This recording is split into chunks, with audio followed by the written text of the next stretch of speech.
भिन्न पेशेवर, अच्छा पेशेवर जब बोलते हो तो इनकम टैक्स का एक वर्गीकरण प्रोफेशनल्स बोला जाता है।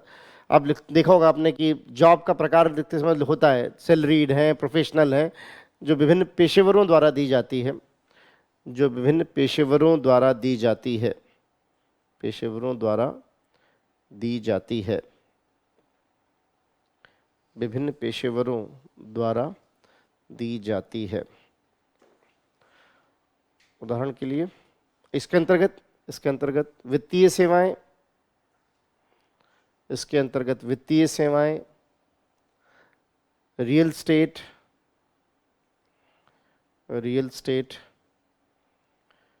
एवं अन्य पेशेवर सेवाएं सम्मिलित की जाती हैं।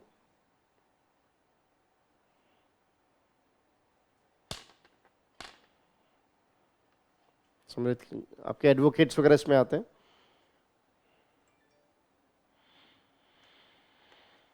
सम्मिलित की जाते हैं। तीसरा, लोक सेवाएं। लोक सेवाएं, इसके अंतर्गत लोक प्रशासन, रक्षा, शिक्षा, स्वास्थ्य, लोक प्रशासन, रक्षा, शिक्षा, स्वास्थ्य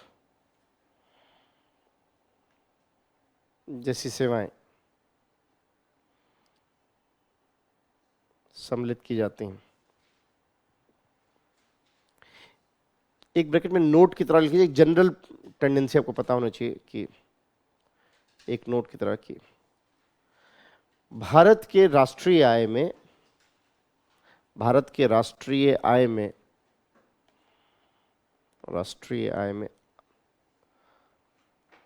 सबसे अधिक हिस्सेदारी, इसको हम जीवीए बोलते हैं, आगे समझेंगे कैसे होता है ये जीवीए क्या होता है। राष्ट्रीय आय में सबसे अधिक हिस्सेदारी सेवाओं की औसतन 55% के आसपास, कभी 54, कभी 55, कभी 56, ऐसे औसतन 55% के आसपास है। तो सबसे अधिक सेवाओं में है, जिसमें अधिकतम हिस्सा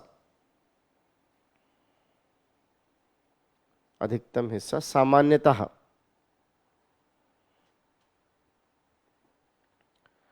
पेशेवर सेवाओं का होता है। नहीं, वो लोक सेवा में आएंगे। ये करीब दुर्भाग्य है, हालांकि ये क्वेश्चन अगर चूंकि आप यहाँ पर आया है कि भारत में टीचिंग प्रोफेशन को आप कॉमर्शियल एक्टिविटी की तरह नहीं देखते हो। यहाँ जो हम कर रहे हैं विजन में, दिस इज नॉट टीचिंग, इसको कोचिंग बोलते हैं। इसका वर्गीकरण अलग है, आगे जब जीएसटी में समझेंगे तो इस पे जीएसटी अलग लगती है, इसका वर्गीकरण अलग है। ये कोचिंग का कोड अलग होता है, हर सेवाओं का अलग कोड होता है। अगर मैं यूनिवर्सिटी में पढ़ा रहा हूँ तो वहाँ वो सेवा मानी जाएगी तीसरी कैटेगरी की, यहाँ जो हो रही है दूसरे कैटेगरी का माना जाएगा। हाँ, वहाँ पे यहाँ पे आप कंज्यूमर की तरफ उनको डील करोगे। अच्छा, वहाँ पे इनफैक्ट जितनी भी बड़ी बड़ी यूनिवर्सिटीज़ हैं, नाम नहीं लेना चाहता, ऑन एयर हूँ, लेकिन कोई भी बड़ा नाम ले लीजिए प्राइवेट यूनिवर्सिटियों में, बड़े बड़े नाम जो हैं, नोएडा से लेकर बेंगलोर तक, समझ ही गए होंगे, ये सब एनजीओ की तरह रजिस्टर होते हैं। इंडिया में यूनिवर्सिटी या कॉलेज या स्कूल वाणिज्यिक गतिविधि के लिए नहीं खोला जा सकता। तो जितने बड़े बड़े ये प्राइवेट स्कूल्स हैं, ये सब एनजीओ हैं ऑन पेपर। बताने की जरूरत नहीं कितना कैपिटेशन फी ले रहे हैं, कितना फीस ले रहे हैं, ये सब एनजीओ हैं। हॉस्पिटल है, स्कूल्स हैं, कॉमर्शियल गतिविधि के लिए नहीं खोला जा सकता। बड़े बड़े हॉस्पिटल जो है इंडिया में, वो सब क्या है, एनजीओ की तरह रजिस्टर होते हैं। बात सुन के बड़ी अजीब लगती है ना, और इससे कितना टैक्स की चोरी हो रही है एक तरह से देखा जाए। इसलिए बार बार बात हो रही है कि इसको थोड़ा ठीक किया जाए, अब इस पर थोड़ा ध्यान दिया जाए। तो बड़े बड़े जो है इंस्टीट्यूट्स हैं, लेकिन वो क्या है, कॉलेजेस की तरह रन कर रहे हैं और एनजीओ की तरह चलाए जाते हैं, उसको हम इस कैटेगरी में रखते हैं। कोचिंग है, जिम ट्रेनर्स हैं, जैसे हम आपको जो ट्रेन कर रहे हैं, जिम ट्रेनर्स हैं, या जो प्राइवेट लिमिटेड की तरह रजिस्टर्ड होकर इस तरह की टीचिंग करते हैं, वो सब आपके दूसरे में आएंगे। जी,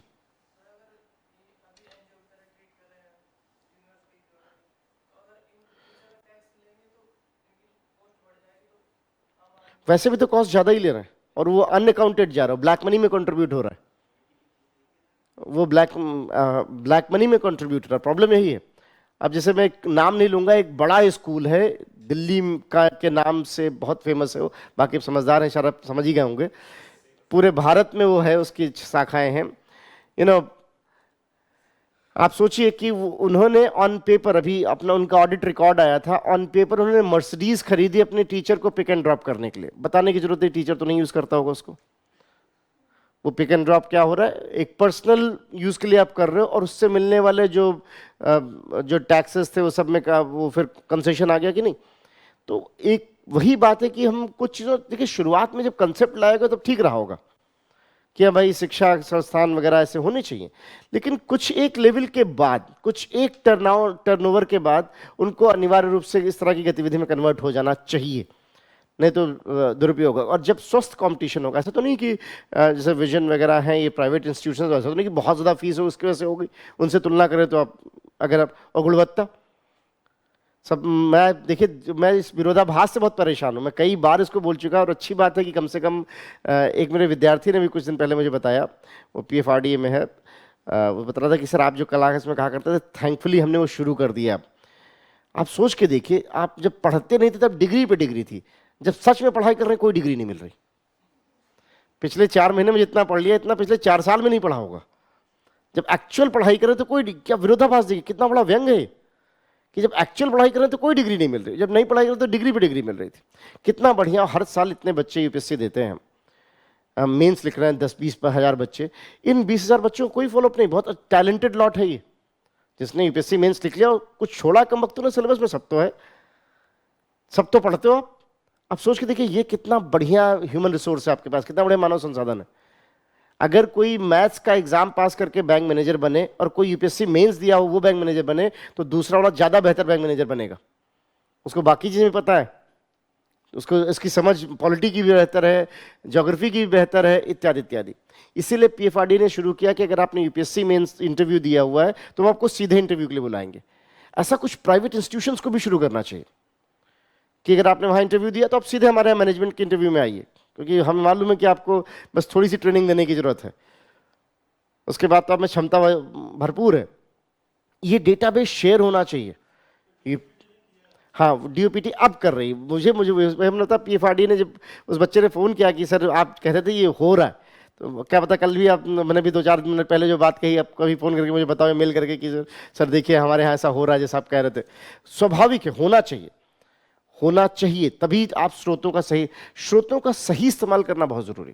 आपके पास इतना बढ़िया स्रोत है, घर वालों ने सपोर्ट दिया हुआ है, सब कुछ जो है पढ़ने के लिए उपलब्ध है, बढ़िया जहाँ पढ़ रहे हैं, बढ़िया किताब है वह पढ़ने के लिए, लेकिन नहीं, मछली को सबसे ज़्यादा गैर जरूरी चीज़ हमेशा पानी लगता है। मछली से कभी पूछे तो सबसे गैर जरूरी पानी लगेगा, लेकिन पानी के बिना जी नहीं पाएगी। हमें स्रोतों का कितना अच्छे से प्रबंधन आता है बहुत महत्वपूर्ण है। आपका दिमाग ये फालतू गपशप के लिए नहीं बना हुआ, उसको इस तरह से इंसल्ट मत करिए जैसा आप अक्सर करते हो। तो जहाँ ऐसा लगे कि हाँ फालतू की गपशप होने से कुछ आपको लीड नहीं मिल रहा, चुपचाप शांत रहिए, थोड़ा इंटरटेन होइए। वो तो एंटरटेनमेंट का बढ़िया, अच्छा देखो कितना बढ़िया जो है इंटरटेनमेंट हो रहा है यहाँ पे, उस तरह से वो दृष्टिकोण रखिए, ज़्यादा ठीक रहेगा। तो मोटा मोटा अगर हम बात करें तो कितना बढ़िया हमारे पास मानव संसाधन है, हमको इसे इस्तेमाल करना चाहिए। तो ये सब जो है, जब हम बात करते हैं कि सेवाओं में अब थोड़ा सा हमें और नई जो सेवाएं हैं उनको जोड़ना चाहिए, कुछ और दृष्टिकोण को बदलना चाहिए, क्योंकि शिक्षा, भारत जैसी कंट्री में जहाँ पर मोटा मोटा 30% से ज़्यादा जनसंख्या अभी 25-27 से नीचे है, एक मोटा मोटा 29 को अगर हम एवरेज मान लें, क्योंकि इंडिया का आप मीडियन समझते हो कि जिन्होंने स्टैटिस्टिक्स पढ़ा होगा, मीडियन समझते हैं, माध्यमिका बोलते हैं हिंदी। इंडिया की मीडियन एज 29.4 है, मतलब मोटा मोटा 30-35 से नीचे आपको 20, 22, 25, 18, 17 इस एज में मिलेंगे। एजुकेशन उस देश में बहुत बड़ा बिजनेस हो सकता है। मैं हो सकता नहीं कह रहा हूं, है। इसकी गुणवत्ता को ठीक करना बहुत जरूरी है, बहुत जरूरी है, क्योंकि इससे संसाधन भी बनेंगे और ठीक से इस्तेमाल नहीं हो तो सिविल वॉर भी होगा। दोनों बातें। अगले 10-15 साल में इंडिया में 35 करोड़ के आसपास नौकरियां चाहिए, अभी हम बमुश्किल 70 लाख बना रहे हैं।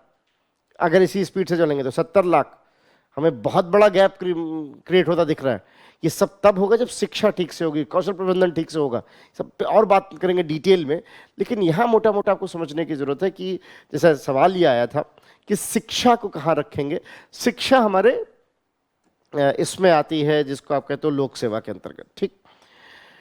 ऑलराइट, पर दुर्भाग्यपूर्ण है कि आपने उस गतिविधि को और ज़्यादा प्रोफेशनल होने की ज़रूरत है, और ज़्यादा उसमें मॉनिटरिंग सिस्टम आने की ज़रूरत है।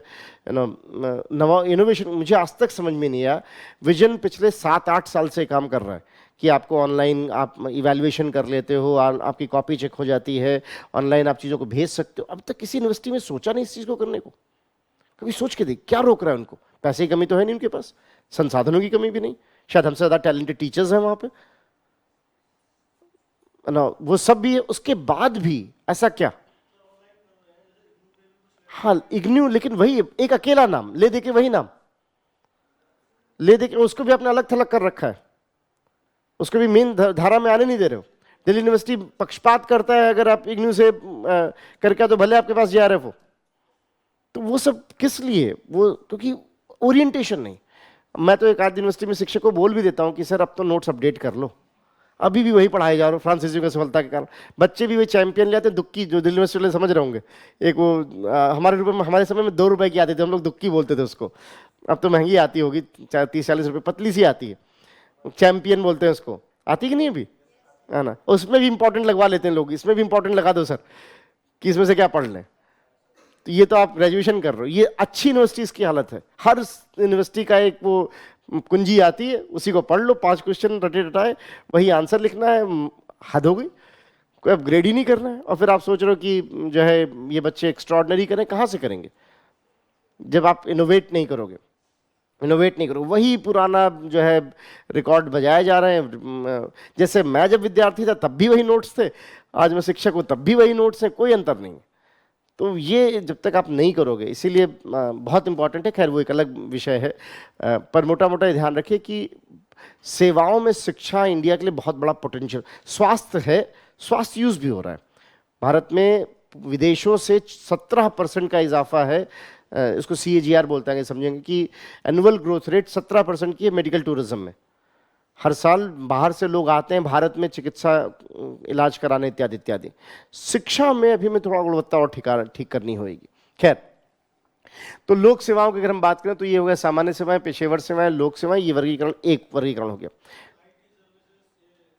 हाँ, सेकंड में IT पेशेवर में आता है, IT पेशेवर में आएगा। अच्छा, एक चीज यहाँ पे और समझने की जरूरत है। हालांकि वित्तीय सेवाएं इंडिया में हैं, लेकिन अभी भी एक आध चीज़ें और भी हैं। इस पे लगातार सरकार कोशिश कर रही है, तो थोड़ा ध्यान इस पे दीजिएगा। हालांकि मुझे लगा था कि शायद वो पूछ लेंगे पिछले साल, लेकिन अभी तक तो उन्होंने नहीं पूछा। पर एक चीज़ जो है, भारत सरकार उस पर बहुत नज़र बनाए हुए है। बहुत सारे ऐसे, जैसे मान लीजिए मुझे कर्जा चाहिए होगा तो मैं किसके पास जाऊँगा? बैंक के पास। लेकिन रतन टाटा को कर्जा चाहिए होता तो बैंक के पास नहीं जाते हैं। ये बड़े लोग बैंक से कर्जा नहीं मांगते, इनके पास लोग होते हैं, उनको बोलते हैं फाइनेंशियल एडवाइजर्स। वित्तीय सलाहकार एक तरह का फाइनेंशियल एडवाइजर होते हैं। वो बताते हैं, जैसे रतन टाटा को 10,000 करोड़ लोन चाहिए, तो वो बताएंगे रतन टाटा को कि सर आप कहाँ से पैसा ला सकते हो, कहाँ सस्ता मिलेगा, दुनिया में कौन से बैंक में सस्ता मिलेगा, कहाँ से उठा सकते हैं पैसा, इत्यादि इत्यादि। तो वो रतन टाटा के लिए सबसे सस्ते ब्याज दरों में लोन उपलब्ध करा पाएंगे, सबसे सस्ते ब्याज दरों में। और उससे जाहिर सी बात है अपना सेवा भी लेते हैं। अच्छा, ऐसे बहुत सारे लोग इस तरह की सेवाएं दे रहे हैं पूरी दुनिया में, चाहे बड़े बड़े जो, चाहे एलन मस्क हों, चाहे रतन टाटा हों, चाहे वो अंबानी जी हों, इन सबको।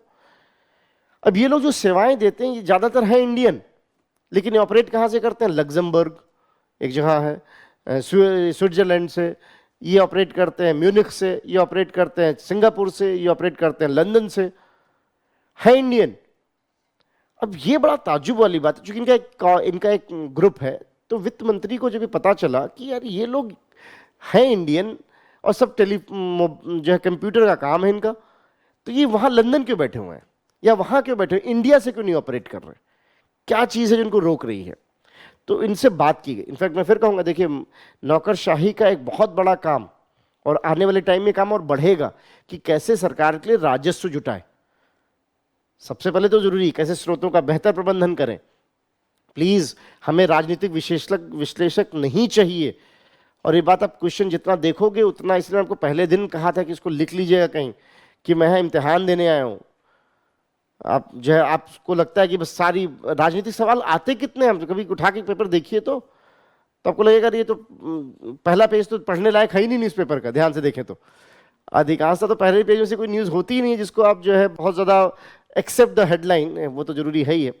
तो मोटा मोटा अगर हम बात करें तो अगर आप ध्यान से देखोगे तो सरकार ने इनसे अप्रोच किया कि भाई क्या दिक्कत है आपको, आप भारत के रहने वाले, भारत से ऑपरेट करो, भारत से ऑपरेट करोगे हमें कुछ सेवाओं में और ज़्यादा मिलेगी, जो लोगों को रोजगार मिलेगा, और हमें सेवाओं का निर्यात करने का मौका मिलेगा। जैसे वस्तुओं का निर्यात होता है, सेवाओं का भी निर्यात होता है, सेवाओं का भी आयात होता है।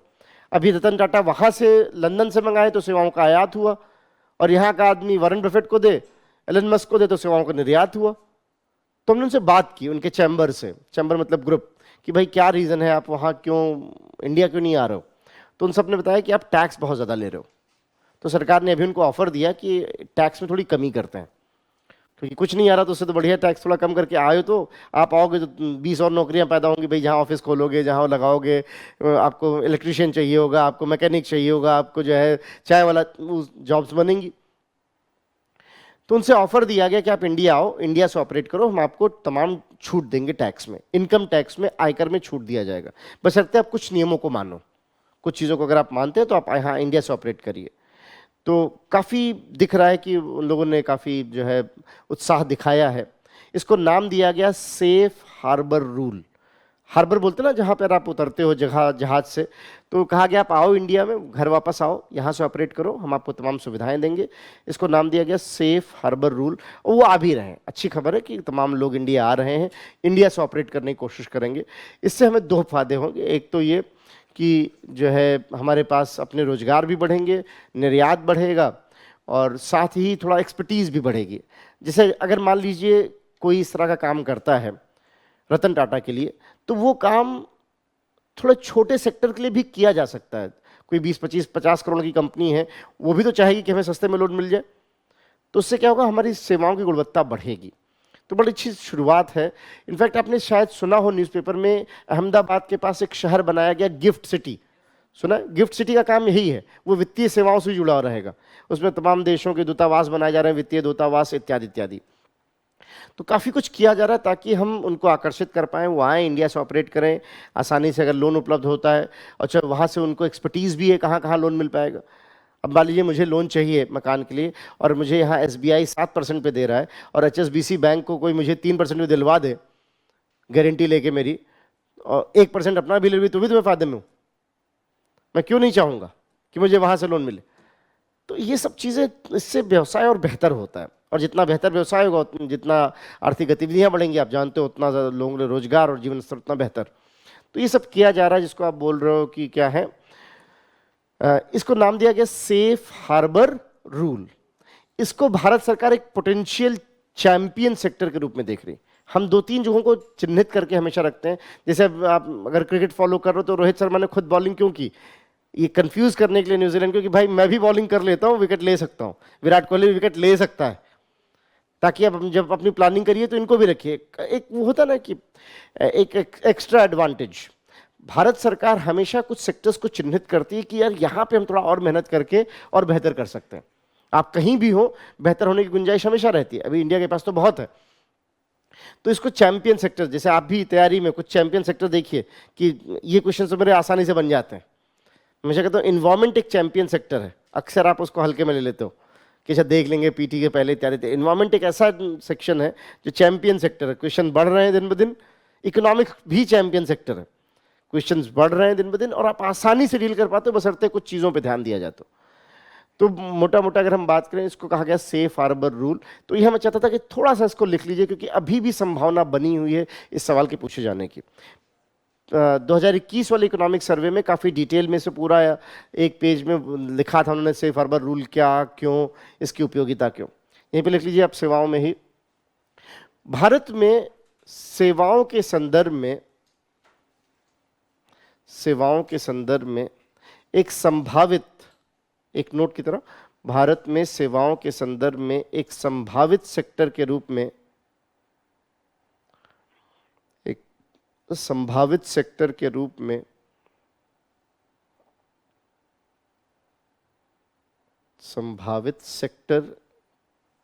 में उन वित्तीय पेशेवरों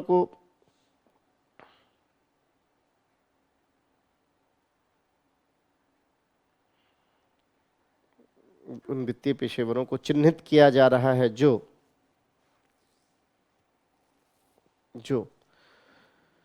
यद्यपि भारतीय मूल के हैं परंतु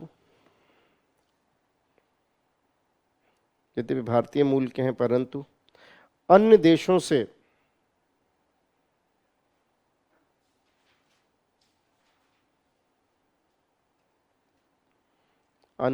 से अपनी वित्तीय सेवाएं प्रदान करते हैं।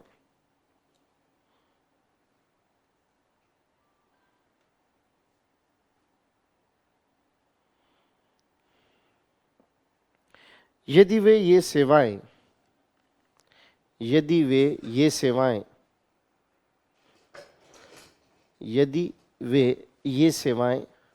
भारत से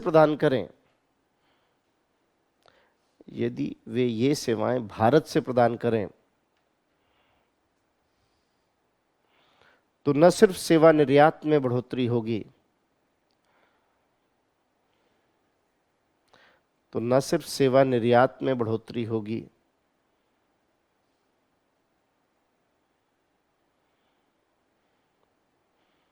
अपितु अर्थव्यवस्था में भी सहयोग मिलेगा।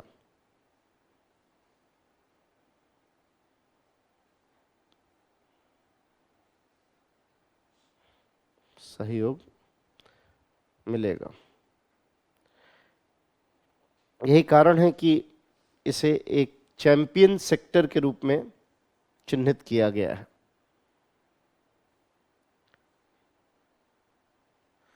इसमें हम आगे आ सकते हैं। चैंपियन सेक्टर के रूप में चिन्हित किया गया है, यही कारण है कि इसे एक चैंपियन सेक्टर के रूप में चिन्हित किया गया है। इनफैक्ट आगे आप पढ़ोगे, चैंपियन एक पोर्टल भी है एमएसएमई का, जहां पर ऐसी इंडस्ट्रीज को हम प्रमोट भी कर रहे हैं। चैंपियन सेक्टर के रूप में चिन्हित किया। दो बड़े चैंपियन सेक्टर हैं, एक ये है और एक है खाद्य प्रसंस्करण।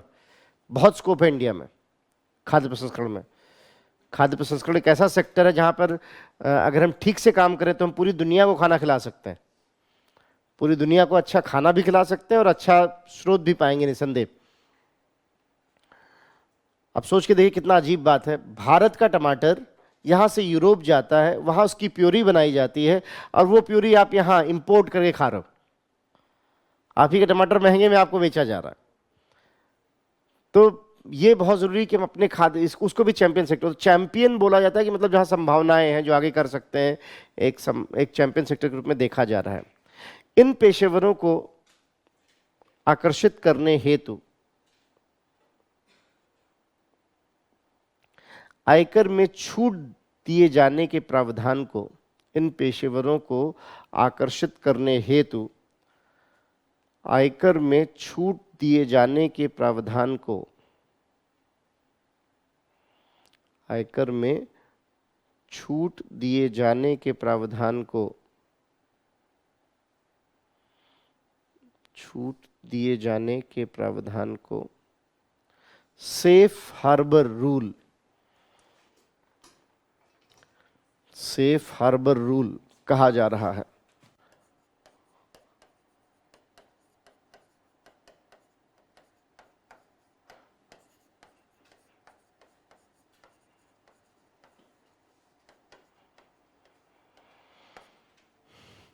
ठीक, तो एक तो ये वर्गीकरण। अच्छा, एक वर्गीकरण और भी है सेवाओं का, उसको भी थोड़ा समझ लेते हैं यहीं पर।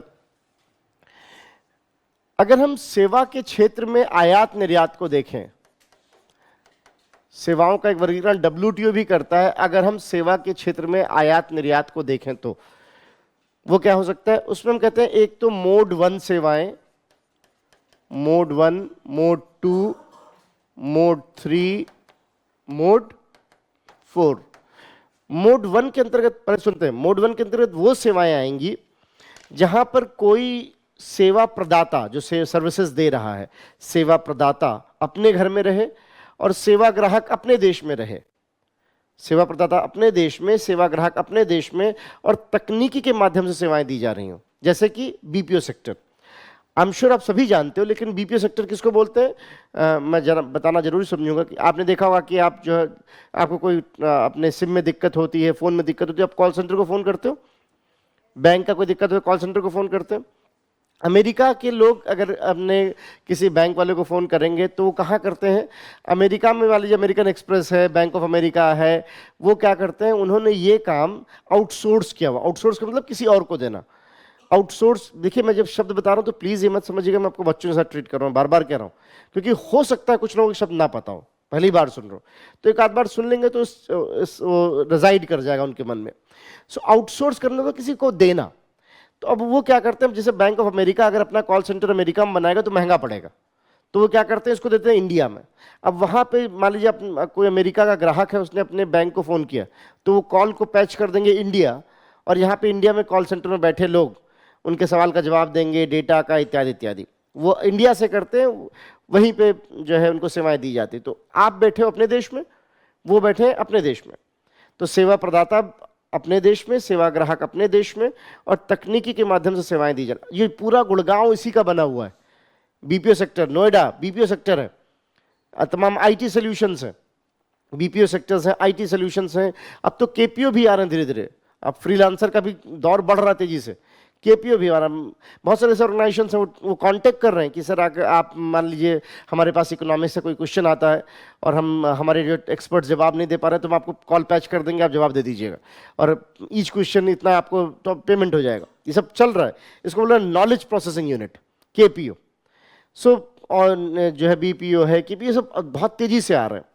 पूरा आपका जो है गुड़गांव, नोएडा, बेंगलोर, ये सब इसी के बने हुए हैं। ये क्या है, मोड 1 सेवा है। यूट्यूब क्या है, मोड 1 सेवा है। आप अपने देश में बैठे हुए हो और कोई दूसरे देश में बैठा हुआ है, वहाँ आपको पता है पूरी दुनिया में सबसे ज़्यादा सब्सक्राइबर कौन से चैनल के, हिंदी चैनल है वो, टी सीरीज। शायद यही वजह है कि लोगों को हिंदी मार्केट एकाएक फिर से आकर्षित करने लगी। वहाँ संयोग नहीं है, वहाँ से उनको डेटा मिला होगा कि अरे ये तो बड़ी मार्केट है, इसको तो हम ओवरलुक कर रहे थे। सो यूट्यूब जो है क्या है, आप अपने देश में, वो अपने देश में, और सेवाएं दे रहे हैं, सेवाएं दे रहे हैं। तो ये क्या है, मोड 1 सेवा है। भारत मोड 1 में बड़ी अच्छी पोजीशन में है, क्योंकि बहुत सारे देशों के बीपीओज हमारे यहाँ हैं, केपीओज हमारे यहाँ हैं, बहुत सारे देशों के इस तरह के यूनिट्स हैं। यूट्यूबर्स तो इंडिया में बताने की ज़रूरत ही नहीं है, इंडिया के बहुत सारे यूट्यूबर्स वैश्विक स्तर पे बहुत पॉपुलर हो रहे हैं।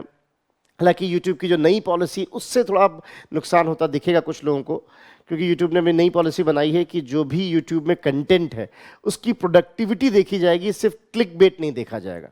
एक चीज़ होता क्लिक बेट की कितने लोगों ने देखा, वो इंपॉर्टेंट नहीं, वो कितना प्रोडक्टिव है इसको भी, मतलब पहली बार अब यूट्यूब गुणवत्ता की तरफ जा रहा है कि भी देखेंगे कि उस कंटेंट की प्रोडक्टिविटी भी है कुछ की नहीं, चाहे वो हैप्पीनेस के बारे में हो, चाहे वो मतलब या तो आदमी को देख के इंटरटेनमेंट होता हो या इन्फॉर्मेशन मिलती हो, उसकी एक्यूरेसी कितनी, अब उस पर काम करेंगे। अब इस पर काम करेंगे तो फिर किन लोगों की जरूरत पड़ेगी, एक्सपर्ट्स के, केपीओ बन गया कि नहीं। फिर वो शायद हो सकता है आउटसोर्स करें कि सर आप जरा वीडियो देख के बताइए कि आउट ऑफ 10 इसको कितने नंबर देंगे आप, फिर हिसाब से हम आगे कंटेंट को डिज़ाइन करें इत्यादि, तो सब होगा। तो ये सब धीरे धीरे जो है, इसको आप क्या कहोगे, मोड 1 सेवा है। इंडिया में मोड 1 सेवा का स्कोप बहुत ज़्यादा है, यंग पॉपुलेशन है, और इसके अलावा जो है हमारे पास इंडिया के साथ सबसे अच्छी बात पता है क्या, चाइना इस सेक्टर में इतनी अच्छा इसलिए नहीं आ पा रहा क्योंकि हमारे पास एक बड़ी विशेषता है जो बाकी लोगों में नहीं है, हमारा प्रोनाउंसिएशन हम वेरी कर सकते हैं। हम फॉलिटी भी बोल लेते हैं और पालिटी भी बोल लेते हैं। ये जो हम वेरिएशन कर रहे हैं ना, ये चाइनीज़ नहीं कर पाते हैं। ये हमारे क्लाइमेट की वजह से है, हमारा वेरिएशन स्ट्रेंथ, ये जो आप देख रहे हो ना वॉइस का, ये चीज़ जो है आपको एज दे रहा है। और इसीलिए अब चाइना में उन्होंने इंट्रोड्यूस किया है, क्लास 9 से ही वो इंग्लिश और इन सब चीज़ों को ला रहे हैं। हालांकि इसमें बांग्लादेश अब हमसे थोड़ा सा आगे निकलता दिख रहा है। बांग्लादेश को कटिंग एज है यहाँ पर, और वहाँ सस्ता पड़ रहा है, ढाका सस्ता, जाहिर सी बात है गुड़गांव से, तो काफ़ी बीपीओ ज़्यादा शिफ्ट कर रहे हैं। तो ये जो है दो जगहों पे बांग्लादेश हमारे नेक टू नेक आ गया है, बिल्कुल बगल में आ गया। एक टेक्सटाइल सेक्टर, अपरेल्स, कपड़ों में, और दूसरा बीपीओ में भी बहुत तेजी से बांग्लादेश आगे आ रहा है। सो मोड 1 जो है वो समझ में आ गया। मोड 2 का मतलब क्या हुआ, मोड 2 का मतलब वो सेवाएं जहां सेवा ग्राहक सेवा प्रदाता के देश में आता है। जैसे पर्यटन, किसी भी तरह का पर्यटन हो सकता है, वो घूमने आ सकते हैं, वो शिक्षा के लिए आ सकते हैं तो उसको शिक्षा पर्यटन बोलेंगे, वो चिकित्सा के लिए आएंगे तो चिकित्सा पर्यटन बोलेंगे, वो किसी भी आजकल आप देखिए टूरिज्म बहुत बड़ा है, रिलीजन की वजह से, धर्म की वजह से भी बहुत सारे लोग जाते हैं। अभी इंडिया में वो पोटेंशियल होना तो बाकी है। मैं हमेशा कहता हूँ इंडिया में अभी एक चीज़ जो टैप नहीं कर पाए हम, वो गौतम बुद्ध के नाम पर बहुत सर्किट वगैरह बनाई जाए अच्छे से। और मेरा तो ऐसा मानना है कि पता नहीं, मतलब मैं तो बहुत छोटा व्यक्ति हूँ, आप लोग सिस्टम में जाइए तो सोचिएगा, गौतम बुद्ध को बेस करके एक आराम से एक ऐसी करेंसी बनाई जा सकती है जो पूरे एशिया में यूज़ हो जाए, यूरो की भांति। बुद्ध ही कर पाएंगे वो काम, क्योंकि बुद्धि पे फिर किसी को ऑब्जेक्शन नहीं आएगा, है ना। उस करेंसी का कुछ बताया जाए कि लुम्बिनी के सोने से बनती है, ये जोड़ा जाता है, ऐसे ही कनेक्शन जोड़े थे कि लुम्बिनी से के पास से निकाला गया है, उस मिट्टी को सोने में मिलाया जाता है, तो एक रिलीजियस एलिमेंट का यूज हो जाएगा उसमें। ये तरीका होता है स्रोतों को इस्तेमाल करना कि हाँ बिल्कुल जो है। तो मोटा मोटा अगर हम बात करें, जब भी एशिया साथ आएगा तो बुद्धि लाएंगे, इसमें कहीं दो मत नहीं है, बुद्धि से उनको साथ में ला सकते हैं। तो अब सोच के देखिए कि जो है जब हम बात कर रहे हैं मोड 2 में, तो तमाम पर्यटन है, रिलीजियस टूरिज्म है, इसीलिए आपने हृदय नाम के अंतर्गत ये सब बनाया है। अभी बनारस को आपने अपग्रेड किया, उधर जो है उज्जैन को अपग्रेड किया, बहुत सारे शहरों को अपग्रेड किया जा रहा है। हृदय करके एक स्कीम है, 75 ऐसे शहरों को हम अपग्रेड कर रहे हैं उसमें, अपना प्रयागराज भी उसमें 75 ऐसे शहर जो हैं उनको अपग्रेड किया जा रहा है जहाँ पर तीर्थ स्थल हो सकते हैं। इसके अलावा जो है तमाम और पर्यटन हो सकते हैं जिसके अंतर्गत आप उनको ला सकते हो। इसको क्या बोलेंगे, मोड 2। सो मोड 1, मोड 2, मोड 3 में क्या है, मोड 3 के अंतर्गत सेवा, मैंने पहले में क्या कहा, सेवा प्रदाता कहाँ है, अपने देश में, सेवा ग्राहक कहाँ है, अपने देश में। दूसरे में कहा सेवा ग्राहक आ रहा है कहाँ, सेवा प्रदाता के देश में, ग्राहक आ रहा है प्रदाता के देश में। तीसरे में क्या है, सेवा प्रदाता जा रहा है ग्राहक के देश में। जैसे कि एसबीआई जाके सिंगापुर में ब्रांच ओपन करे और वहां लोगों को शिक्षा दे। अब जाहिर सी बात है, मान लीजिए कल को जो है तमाम जैसे इंडिया की यूनिवर्सिटीज़ आप देख रहे हो अलग अलग जगहों पे जा रही हैं, वो क्या आईटी गई है, अभी एक और नाम नहीं लेना चाह रहा मैं, बड़ी यूनिवर्सिटी है, वो तमाम जगहों पर उन्होंने अपना बना रखा है। तो अगर हम देखें तो ये क्या है, मोड 3। मोड 3 में सेवा प्रदाता सेवा ग्राहक के देश में जाके अपनी वाणिज्यिक उपस्थिति बनाता है। जैसे सिटी बैंक इंडिया में आ जाए, अमेरिकन एक्सप्रेस इंडिया में आ जाए, एसबीआई चला जाए वहाँ, आईटी चला गया, येल आ रहा है इंडिया, कैम्ब्रिज इंडिया आ रहा है, 500 यूनिवर्सिटीज़ आ रही हैं विश्व की इंडिया में अगले कुछ सालों में। और मैं तो बोलता हूँ ऑफिशियली, मैं कई बार बोल चुका इस चीज़ को अपने कोलीग्स में भी, कि अगर सरकारी यूनिवर्सिटीज़ रुकी नहीं, समझी नहीं इस बात को, तो आज के 20 साल बाद, जैसे आज सरकारी स्कूल में जाना अपमानजनक माना जा रहा है, सरकारी यूनिवर्सिटी में जाना भी अपमानजनक हो जाएगा। अभी स्थिति क्या है, आप स्कूल प्राइवेट चाहते हो, यूनिवर्सिटी सरकारी चाहते हो। अगर ये ठीक नहीं किया, उन्होंने अपग्रेड नहीं किया, तो स्थिति गड़बड़ हो सकती है। इसको बोलेंगे मोड 3। सो मोड 3 के अंतर्गत ये आ गया जहां सेवा प्रदाता अपनी वाणिज्यिक उपस्थिति के साथ सेवा ग्राहक के देश में जाए। और मोड 4 बड़ी अच्छी चीज़ है, अगर हो पाया तो, इंडिया चाइना साथ में, इसमें पूरे विश्व को एक श्रम बाजार मान लिया जाए। जैसे मान लीजिए अगर मोड 4 हो गया, तो मोड 4 के अंतर्गत मान लीजिए मुझे किसी देश ने कहा कि आप आइए हमारे यहाँ 5 दिन के लिए क्लास लीजिए, आई विश कि किसी दिन वो कहें कि सर आप हमारे यहाँ ये टॉपिक पढ़ाइए बच्चों को, तो वो उनका जो अप्रूवल है वही अपने आप में काफ़ी होगा मेरा वहाँ जाने के लिए, मुझे वीज़ा और इन सब चक्कर में नहीं पड़ना पड़ेगा। क्योंकि भी क्या है, वीज़ा नॉर्म्स दुनिया भर की कवायद है, तब आप जा पाते हो। और एक बार वो हो गया मोड 4, तो आप आसानी से, मैं गया वहाँ पढ़ाया, फिर वहाँ से वहाँ पढ़ाया, क्योंकि फ्यूचर यही है। हो सकता है आज के 10 साल बाद मैं सिर्फ जीडीपी का टॉपिक पढ़ा रहा हूँ, पर पूरे विश्व में पढ़ा रहा हूँ, बजाय इससे कि मैं पूरा इकोनॉमिक्स पढ़ा रहा हूँ। वो अल्ट्रा एक्सपर्टीज का जमाना धीरे धीरे आ रहा है, एक टॉपिक लेकिन पूरे विश्व में सभी वहीं पढ़ रहे। तो वो चीज़ें तब हो पाएंगी जब मोड 4 वीज़ा आसानी से, कि आप कहीं से कहीं जा रहे हो। बहुत सारे ऐसे डॉक्टर्स आप देख रहे हो कि कभी एक देश में, कभी एक देश में, कभी एक देश में, लेकिन सिर्फ एक ही सर्जरी करते हैं। इतने एक्सपर्टीज हो गई उनको कि वो नाश्ता भी करते रहते हैं, सर्जरी भी करते रहते हैं। ये आपको अंदर ओटी का अगर आप हाल देखें तो नाश्ता भी कर रहे थे, सर्जरी भी कर रहे थे। उनके लिए बट टेक्निकल बात रह गई है वो। आपके हमारे लिए बड़ी बात हो सकती है सर्जरी, लेकिन उनके लिए टेक्निकल बात रह गई है। तो ऐसा चल रहा है, इसको मोड 4 सर्विसेज कहा जा रहा है। तो ये 4 तरह की सेवाओं का वर्गीकरण WTO भी करता है। अभी इस पे सवाल उन्होंने इसलिए पूछा था क्योंकि आगे हम WTO में समझेंगे एक सेवाओं को लेकर जो है निर्णय लिया गया पूरे विश्व में, जो बहुत ज़रूरी था, जिसको हम बोलते हैं GATS, general agreement on trades and services. So उसके अंतर्गत अभी WTO ने बहुत बड़ा निर्णय लिया है। तो ये एक और वर्गीकरण हुआ जब अंतर्राष्ट्रीय, तो 2 वर्गीकरण हमने बताया, एक आर्थिक सर्वे का वर्गीकरण और एक जो है आपका WTO का वर्गीकरण, मोड 1, मोड 2, मोड 3, मोड 4।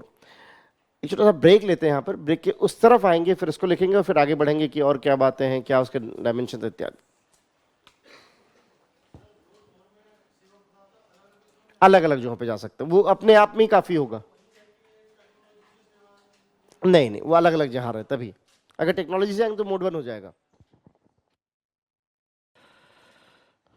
जी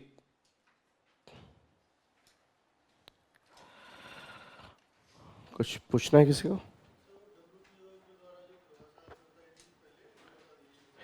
उसको लिख लेते हैं पहले, फिर ना अगर तब भी स्पष्ट नहीं था तो पूछ लीजिएगा, ठीक? आप लिख सकते हैं आगे कि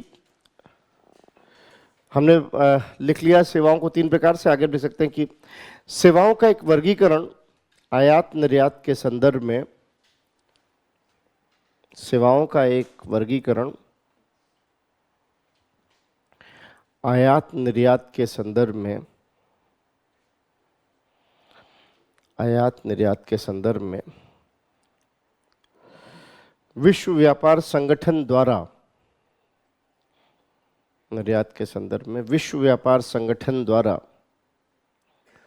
WTO द्वारा, विश्व व्यापार संगठन द्वारा निम्न प्रकार से किया जाता है। WTO द्वारा निम्न प्रकार से किया जाता है। विश्व व्यापार संगठन द्वारा निम्न प्रकार से किया जाता है। कौन सा पहला? मोड 1। मोड 1, इसके अंतर्गत वे सेवाएं आती हैं। मोड 1, इसके अंतर्गत वे सेवाएं आती हैं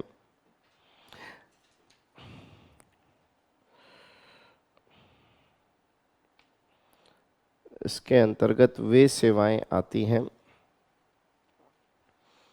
जहां सेवा प्रदाता अपने देश में,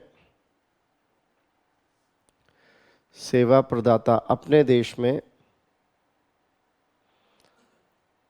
तथा सेवा ग्राहक अपने देश में रहते हुए, सेवा प्रदाता अपने देश में तथा सेवा ग्राहक अपने देश में रहते हुए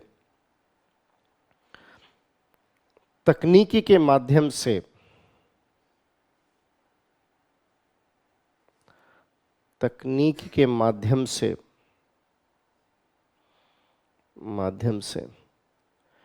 सेवाएं उपलब्ध कराते हैं। जैसे YouTube आधारित सेवाएं, YouTube आधारित सेवाएं, BPO क्षेत्र, BPO क्षेत्र इत्यादि, BPO क्षेत्र इत्यादि, ठीक?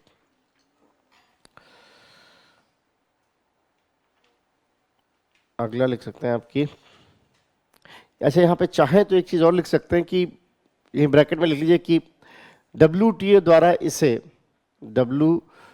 द्वारा इसे सेवाओं के पार व्यापार, सेवाओं, एक मिनट, इसको ऐसे लिखेंगे, ऐसे लिख लीजिए, ठीक है, बॉर्डर के पार व्यापार, services across borders, services across borders, services across borders, या बॉर्डर के पार व्यापार या सेवाएं, जो भी लिखें, पार व्यापार या सेवाएं की संज्ञा भी दी जाती है। एक शब्द में इसको ऐसे भी बोलते हैं, सर्विसेज अक्रॉस बॉर्डर्स या बॉर्डर के पार व्यापार या सेवाएं की संज्ञा भी दी जाती है। तो कभी कभी आपको ये शब्द मिलता है कि मोड वन का मतलब क्या हुआ, services across borders, services across borders या बॉर्डर के पार सेवाएं व्यापार। दूसरा मोड टू, यहीं पे ब्रैकेट में वो शब्द भी लिख लीजिए जो WTO यूज करता है, जैसे यहां पे था, ब्रैकेट में लिख लीजिए, विदेश में उपभोग, कंजम्पशन अब्रॉड बोलते हैं अंग्रेजी में, विदेश में उपभोग, विदेश में उपभोग मोड टू में। मोड टू को शब्द देते हैं विदेश में उपभोग, में उपभोग या कंजम्पशन अब्रॉड, अब्रॉड का मतलब विदेश होता ना, कंजम्पशन अब्रॉड। इसके अंतर्गत वो सेवाएं आती हैं, इसके अंतर्गत वे सेवाएं आती हैं जिसमें, इसके अंतर्गत वे सेवाएं आती हैं जिसमें सेवा ग्राहक, सेवा ग्राहक सेवा प्रदाता के देश में जाते हुए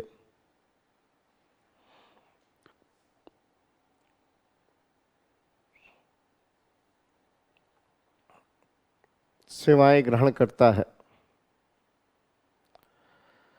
सेवाएं ग्रहण करता है,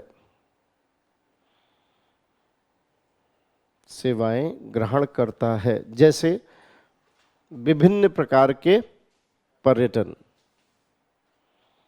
जैसे विभिन्न प्रकार के पर्यटन, विभिन्न प्रकार के पर्यटन, विभिन्न प्रकार के पर्यटन। ठीक। तीसरा मोड थ्री, इसको जो नाम देता है WTO वो कहता है कि विदेश में वाणिज्यिक पहुंच,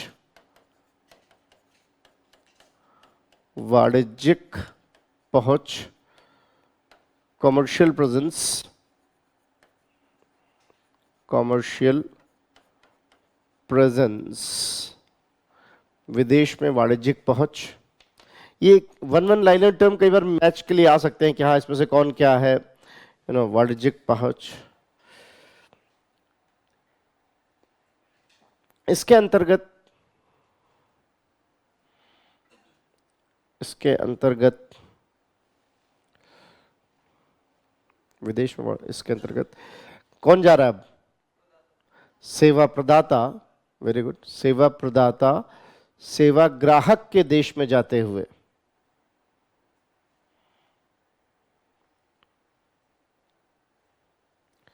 सेवा प्रदाता सेवा ग्राहक के देश में जाते हुए वाणिज्यिक उपस्थिति के साथ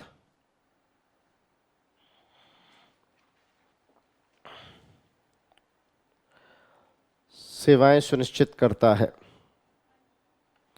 वाणिज्यिक उपस्थिति के साथ सेवाएं सुनिश्चित करता है।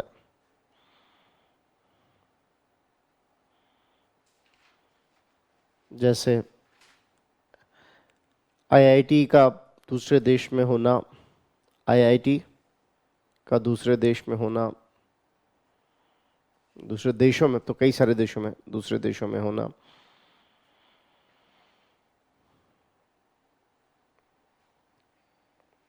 SBI का सिंगापुर में होना, इस तरह के जो उदाहरण है ना।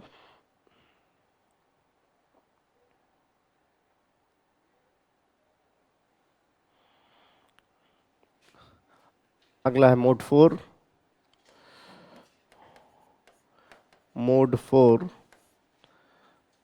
इसको जो नाम दिया जाता है वो है अंतर्राष्ट्रीय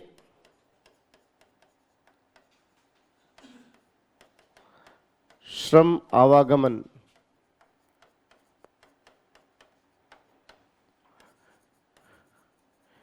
इंटरनेशनल लेबर मूवमेंट, अंतर्राष्ट्रीय श्रम आवागमन, इंटरनेशनल लेबर मूवमेंट। इसके अंतर्गत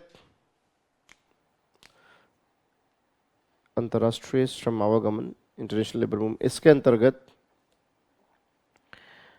श्रम का एक स्थान से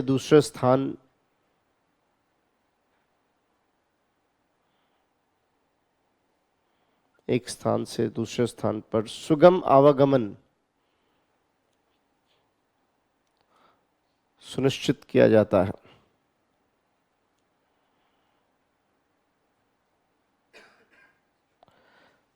अब से आपको अमेरिका जाना तो दुनिया भर के नॉर्म्स हैं, अमेरिका वाले को यहाँ आना तो कोई दिक्कत नहीं, इसलिए हर आदमी अमेरिकन सिटीजनशिप चाहता है। अमेरिका की सिटीजनशिप चाहने का पीछे कारण बहुत बड़ा ये भी है, हालांकि आपको सच में देखा है तो कितना आपत्तिजनक है, पता नहीं क्यों लोगों को बुरा नहीं लगता। पता कोई अमेरिकी नागरिक अगर इंडिया आए तो बाकायदा वहाँ के लोग उनको कुछ गाइडलाइंस देते हैं कि इंडिया जा रहे हो, ये चीज़ों का ध्यान रखना।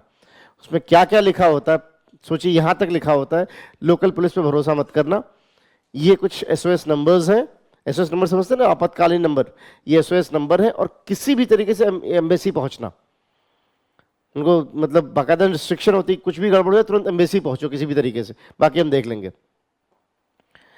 वहां इन ब्रांड्स को छोड़कर बाकी ब्रांड्स के पानी मत पीना। और सोचिए कितना डेरोगेटरी, कितना ध्यान रखना कि उनके हिसाब से ठीक है, अपने नागरिकों का इतना ध्यान रखते हैं वो। तो अब आप अमेरिका का वीजा लेने जाइए तो ऐसा वो जो है बिहेव करते जैसे लग रहा है कितना बड़ा जो है कौन सा आपको अवार्ड मिलने वाला है, यू नो सारी चीज़ें। इनफैक्ट अगर हालांकि हाँ जरूरत नहीं, मैं अपना अनुभव बताऊं कि मुझसे भी पूछा गया कि जो है क्या गारंटी के वापस आएंगे अमेरिका से। अब सोचिए मतलब एटीट्यूड देखिए, एरोगेंस कितना कि what is guarantee that you will come back from USA. तो हम भी खैर इलाहाबाद के angry young man, you know, so मैंने कहा what is so special there in USA which can holds me, what is there in USA which can hold me. अब एक चीज बता दो, जो polluted cities, sky rise buildings, क्या लगता है आपको है क्या जो होल्ड करेगा? And I can give you an number of reasons why I should come back to India. तो खैर उसको लग गया कि हाँ ये थोड़ा एंग्री यंग मैन टाइप का है। हालांकि and the last question asked to me was कि अच्छा आप ये जेएनयू वाले, why you are so against America? So I said I am not against America, we are not against America, we are against the greed you have developed and the condescending approach you have developed. पूरी दुनिया को जो तेज आवाज में ज्ञान देने का जो आपने सोच बना लिया, ये गड़बड़ है। खैर मुझे तो लगा था वीजा रिजेक्ट हो जाएगा, आई गॉट हालांकि 10 years मल्टीपल, उन्हें लग गया होगा कि ये आदमी ठीक। ये उनकी शायद खासियत भी है कि एकेडमिशियंस को बहुत रिस्पेक्ट करते हैं। शायद अमेरिका को, अब ये मेरी अपनी व्यक्तिगत सोच है कि अमेरिका को अमेरिका बनाने में किसी चीज़ का सबसे बड़ा योगदान है वो ये कि एकेडमिशियंस को बहुत, किसी भी देश का भविष्य जानना है तो वहाँ के शिक्षक को देखिए। ये चाणक्य बहुत फेमस, किसी भी देश का भविष्य जानना है तो वहाँ शिक्षक को नहीं देखिए, क्योंकि आप माने ना माने शिक्षक आपको शेप तो करता है, बचपन से लेकर आप तक आपकी सोच को शिक्षक ने शेप किया है। और अगर शिक्षक ठीक रहे, इसलिए वो दुनिया भर के शिक्षकों को आमंत्रित करता है। दुनिया का हर अच्छा शिक्षक वहां जाना चाहता है, वहां रहना चाहता है, ये उनकी विक्ट्री है। खैर सो आजकल इंडिया भी कर रहा है, इसको बैकवॉश कहा जाता है। ध्यान रखिएगा, बैकवॉश कहते हैं अगर आपके यहाँ का टैलेंट कहीं और चला जाए, जिसको आप बोलते हो ना ब्रेन ड्रेन भी बोलते हो, हम उसको अब ठीक करने की कोशिश कर रहे हैं कि वो लोग वापस आए, इंडिया आए, यहाँ से ऑपरेट करें, ज़्यादा ठीक रहेगा। तो मोड 4 में हम अंतर्राष्ट्रीय श्रम आवागमन को सुनिश्चित करेंगे, आसानी से कहीं से आसानी से आप जा पाएँ इत्यादि इत्यादि। वो तब हो पाएगा जब वीज़ा नॉर्म्स बेहतर होंगे, वीज़ा ऑन अराइवल मिलना शुरू होगा। जैसे इंडिया का अब 100 से ज़्यादा देशों में वीज़ा ऑन अराइवल है कि आप वहाँ जाके वीज़ा ले सकते हैं, आपको पहले से यहाँ से वीज़ा लेके जाने की जरूरत नहीं है। आप टिकट बुक कराइए, वहाँ जाइए, वीज़ा ऑन अराइवल मिल जाएगा आपको। सो ये मोड 1, मोड 2, मोड 3, मोड 4 ये भी एक वर्गीकरण है जिसके माध्यम से सेवाओं का वर्गीकरण किया जाता है। अब आप मुझे फटाफट बताइए, मैं आपको एग्जांपल दूं अगर तो, कि मैं यहाँ पर यूट्यूब बना रहा हूँ और अमेरिका में कोई देख रहा है, कौन सा हुआ? मैं यहाँ से जाके अमेरिका पढ़ा रहा हूँ, वहाँ से फिर वियतनाम जा रहा हूँ, मोड 4। मोड 4 विजन ने यूएसए में, इनफैक्ट आपको बताऊं एक आध बच्चे वहाँ के दिख जाते हैं यूएसए के, क्योंकि ऑनलाइन ऑप्शन है तो सर हम यूएसए से क्लास कर रहे हैं, वहीं के रहने वाले हैं या जो भी यूपीएससी देना है इत्यादि इत्यादि। विजन वहाँ जाके अपना सेंटर खोल ले, मोड 3। वो यहाँ की क्लास करें, मोड 2। तो बात स्पष्ट हुई कैसे ये काम होता है, मोड 1, मोड 2, मोड 3, मोड 4।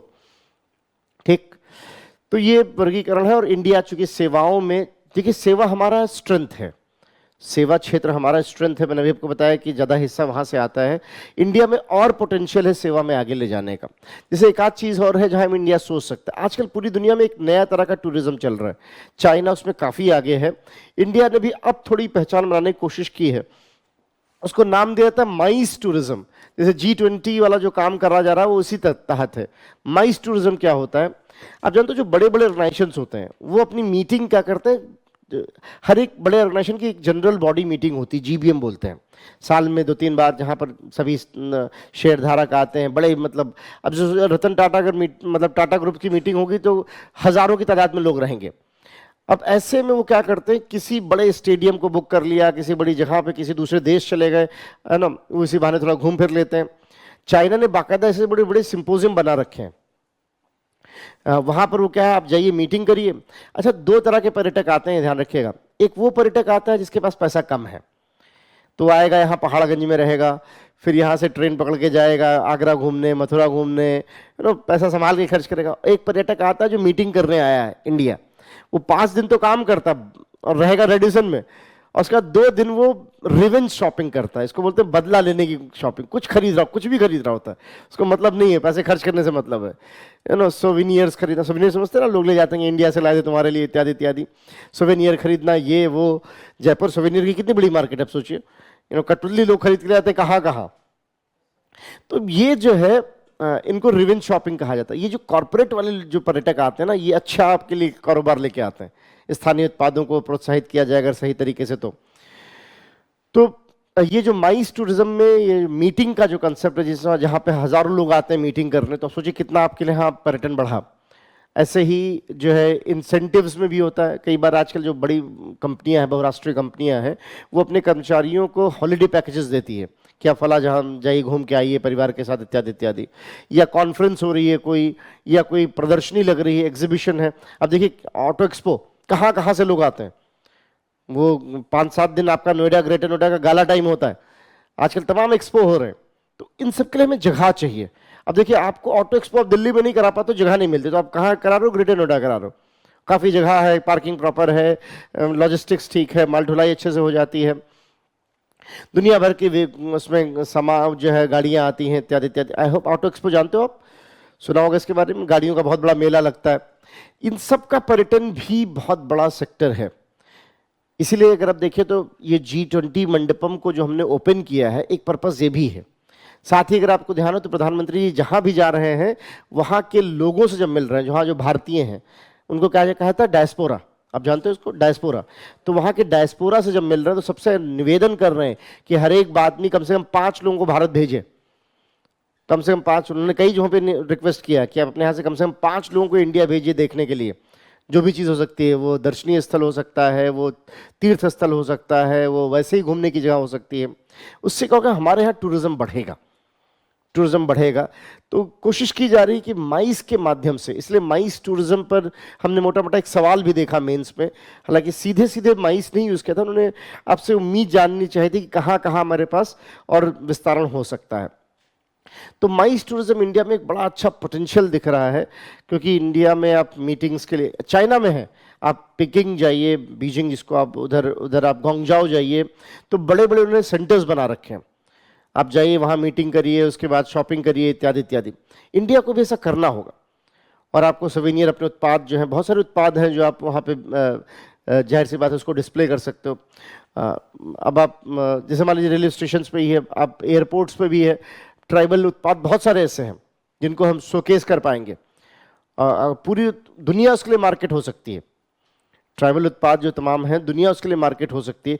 आपको ताज्जुब होगा, पर गाय के ओपले $12 में मिलते हैं यूएसए में, $12 में, जी हाँ $12 में, मतलब मोटा मोटा हम देखें 12×8 = 960 रुपए गाय का उपला, 960 रुपये। दातून $7 का मिलता है, नीम का दातून $7 का।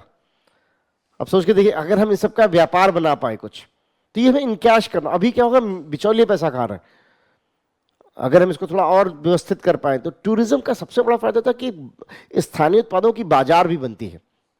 बहुत सारे हमारे स्थानीय उत्पाद हैं, बहुत सारी चीजें जिसमें बड़ी गुणवत्ता है, मैं आपको अगर अपना व्यक्तिगत बताऊं, चूंकि जो लोग पूर्वांचल के होंगे ज़्यादा समझते हैं, हमारे एक मिर्चे का अचार बनता है, भरवा मिर्चा बोलते हैं उसको।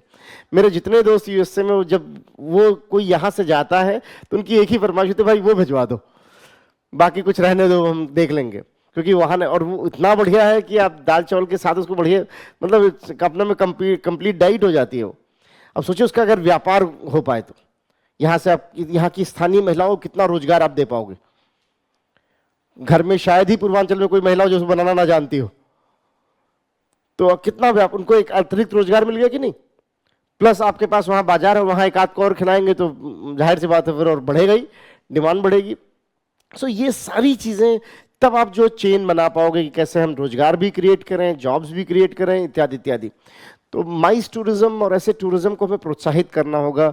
रिलीजियस टूरिज्म है जहाँ पर हम कोशिश कर पाएं कि लोग आए। अभी इंडिया में ना आने के पीछे एक तो सफाई बहुत बड़ा रीज़न है, प्लस जो है वो नहीं है थोड़ा। अब देखिए वैष्णो देवी श्रीन जो है वो एक श्रीन है, वहाँ एक बोर्ड बना दिया गया, हर चीज़ का रेट फिक्स्ड हो गया, बोर्ड बन गया। तो वहाँ देख रहे हैं कि अब ज़्यादा फुटफॉल बढ़ा है, साल दर साल विदेशी पर्यटकों का फुटफॉल बढ़ रहा है वहाँ पर। हमें ऐसे बाकी जगहों पर भी काम करना होगा। तो इन सब पे पूरा अगर आप देखें तो ये सब न्यूज़पेपर अगर आप पढ़ोगे तो आपको मिलेगा कि नया प्रयास किया जा रहा है, नई कोशिश है कि कैसे इन सब चीज़ों को प्रोत्साहित किया जाए, क्योंकि हमें नए नए एवेन्यूज़ तलाशने होंगे जहाँ पर हमें रोजगार मिल सकता हो, इत्यादि इत्यादि। अब सोच के देखिए, मैं यही आपसे कह रहा था पीछे भी, इतिहास आप पढ़ते हो, बहुत काम का नहीं होता ग्रेजुएशन के बाद। मैं यूपीएससी की बात नहीं कर रहा, लेकिन इतिहास के साथ पर्यटन पढ़ाया जाए तो, और इन सब चीज़ों की ट्रेनिंग दी जाए कि अपने आसपास में कोई एक ऐसा क्षेत्र डेवलप करो, कोई एक प्रोडक्ट पकड़ो, भरा मिर्चा हो सकता है वो कुछ भी हो सकता है, और टूरिज्म के माध्यम से उसका विस्तारण करिए। तो आपको पता होगा कैसे टूरिस्ट बुलाने हैं, क्या करना है। भाई टूरिस्ट आए, उनको पैकेट में आप गिफ्ट के तौर पे दे दीजिए, इसको फॉरवर्ड मार्केटिंग कहते हैं। जब वो उसको खाएंगे तो हाँ बढ़िया चीज़ है, ये तो मंगाने लायक है, इत्यादि इत्यादि। तो ये सारी चीज़ें जो है, इसको आप बोल रहे हो मोड 1, मोड 2, मोड 3, मोड 4, और माइस टूरिज्म को भी प्रोत्साहन दिया जा रहा है। तो एक नोट की तरह वो भी लिख लेते हैं कि भारत सेवा निर्यात सेवा आयात की तुलना में अधिक करता है। हमारे यहाँ निर्यात ज्यादा होता है, सेवा निर्यात सेवा आयात की तुलना में अधिक करता है, अधिक करता है।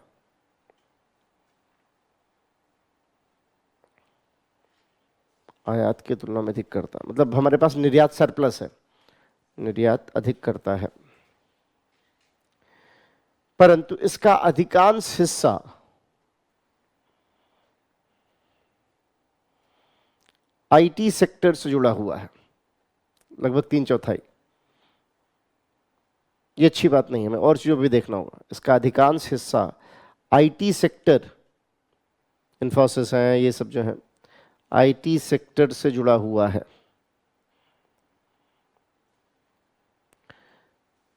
इसके अतिरिक्त ऐसे नए विकल्प भी तलाशे जा रहे हैं, इसके अतिरिक्त ऐसे नए विकल्प भी तलाशे जा रहे हैं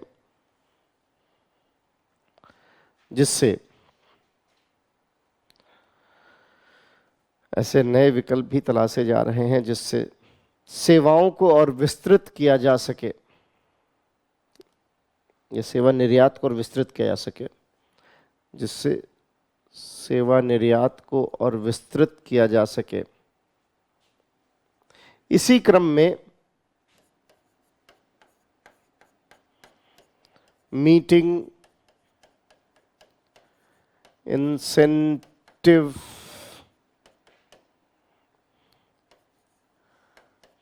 कॉन्फ्रेंस एग्जीबिशन या प्रदर्शनी माइस टूरिज्म को प्रोत्साहित करने हेतु माइस टूरिज्म को प्रोत्साहित करने हेतु माइस टूरिज्म को प्रोत्साहित करने हेतु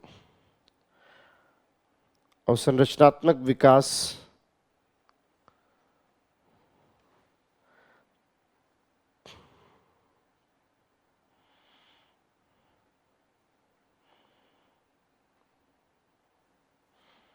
अवसंरचनात्मक विकास को तीव्र किया जा रहा है। अवसंरचनात्मक विकास को तीव्र किया जा रहा है। अब हालांकि चूक हो गई थोड़ी। अब सोचिए G20 अगर दिल्ली के बजाय उत्तराखंड के किसी प्रदेश में, किसी जिले में हुआ होता तो पूरा उत्तराखंड का टूरिज्म बढ़ जाता कि नहीं? और अवसंरचना विकास में जितना G20 में खर्च हुआ, इसमें पूरा पूरा शहर बन जाता। या मान लीजिए आप उत्तर प्रदेश के किसी शहर में चले गए होते, पूर्वी उत्तर प्रदेश के बुद्ध के आसपास। ये मुझे पता थोड़ा अजीब लगा, मिस कर गए इस बार हम। G20 अगर हम मान लीजिए कुशीनगर, संत कबीर नगर या जो है सिद्धार्थ नगर, इन सब जगहों पे करते तो पूरा इलाका डेवलप होता, ये सब डेलीगेट्स वहां जाते, पर्यटन बढ़ता, और कम से कम एशियाई जो देश हैं उनके लोगों का, भाई बगल में लुम्बिनी है वहां भी जाना है, आप एक डिप्लोमेटिक वो भी करते, और इससे क्या होता है उस पूरे क्षेत्र का विकास होता, रोजगार के अवसर बन जाते इत्यादि इत्यादि। तो इसी को आगे एक इकोनॉमिस्ट थे भगवती, वो कहा करते थे विकेंद्रीकृत योजनाएं बनाना। आपको हर चीज दिल्ली में क्यों चाहिए? क्यों नहीं आप ऐसा सोच पाते कि कोई, अब जैसे मान लीजिए वहां, मान लीजिए नॉर्थ ईस्ट, तो मैं इसलिए नहीं कह रहा क्योंकि नॉर्थ ईस्ट में मान लीजिए सिक्योरिटी इशू था, आई एग्री कि चलिए वहां पे कॉन्फ्लिक्ट चल रहा था, लेकिन उत्तराखंड तो हो सकता था, उत्तराखंड हो सकता था, उत्तर प्रदेश हो सकता था। आप यहाँ पे इन राज्यों को पूरा विकसित कर लेते, और ऐसे अगर आप करते हैं तो उससे क्या होगा, जैसे मान लीजिए कोई उत्तर प्रदेश गया, आसपास में अयोध्या घूम रहा है, उधर जो है लुम्बिनी घूम रहा है, तो पर्यटन भी बढ़ा, आपको विकल्प भी दिखे कि हाँ इस तरह से, और पूरा एक इलाका डेवलप हो जाता। तो इस हमें इस तरह से सोचना होगा। सोचिएगा, मैं सच में उस दिन बहुत खुश होऊंगा जिस दिन ऐसी कोई बड़ी मीटिंग, तो मैं उम्मीद करता हूं कि मैं I am really keeping my fingers crossed कि 2026 का ओलंपिक जब हम करें तो एक ऐसी जहां करें जहां पे हम पूरा खेल यूनिवर्सिटी ही बना लें, वहीं पे ओलंपिक हो, उसके बाद से पूरी यूनिवर्सिटी रहे, ताकि खेलों की अवसंरचना के रूप में उसका इस्तेमाल हो इत्यादि इत्यादि। आई होप बात लॉजिकल लग रही? ऐसा कुछ किया जा सकता है तब आप, क्योंकि देखिए एक ही चीज का मल्टीपल यूज कैसे कर सकते हैं इस पे सोचना भी जरूरी। हालांकि सिक्योरिटी कंसर्न रहा होगा, आई डोंट नो, वो एक बड़ा रीजन हो सकता है, क्योंकि सिक्योरिटी ऐसे में डेलीगेट्स की सिक्योरिटी बहुत बड़ा इशू हो जाती है। हालांकि शेरपा हमने कोशिश की, G20 में एक शेरपा आप जानते हो ना, जो सेक्टोरल मीटिंग्स होती है, तो शाम शेरपा हमने अलग अलग शहरों में किया, लखनऊ में भी हुआ इत्यादि इत्यादि। सो वो जो है करना जरूरी भी है, तब हम जाके बेहतर कर पाएंगे। और माइस टूरिज्म में चाइना ने बहुत एडवांस कर लिया, इसमें कोई डाउट नहीं।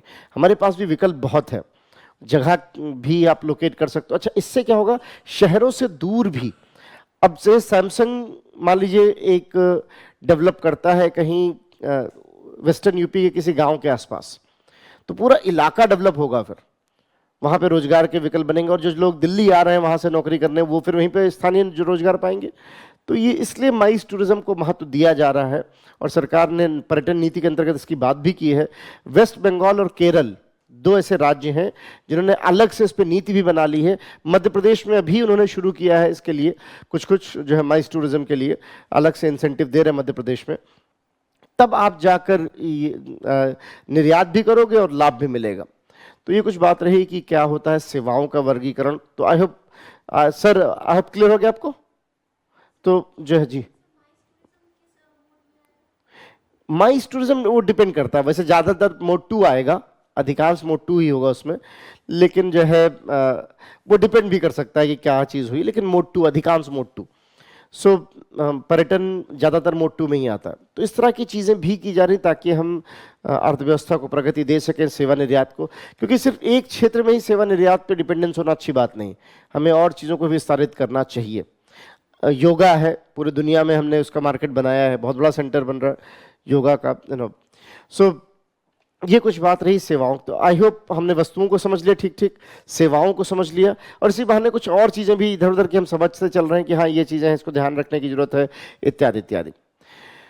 अगली चीज जिसको हम समझेंगे यहां पर, फिर अगला है कि अगली हेडिंग आप दे सकते हो कि उत्पादन के साधन। ये समझना भी बहुत जरूरी है। अगर एक बार ये समझ में आ जाता तो आगे की बहुत सारी कैलकुलेशन आपको बहुत आसान लगेगी। उत्पादन के साधन, इसको अंग्रेजी में बोलते हैं factors of production. Factors of production, जिन्होंने ने सोशियोलॉजी पढ़ी है, पॉलिटिकल साइंस पढ़ा है, उन्होंने भी ये टर्म पढ़ा होगा मार्क्स के कंटेक्स्ट में, इकोनॉमिक्स में तो कहते ही हैं। खैर, फैक्टर्स ऑफ प्रोडक्शन, उत्पादन के साधन। उत्पादन किसे कहते हैं?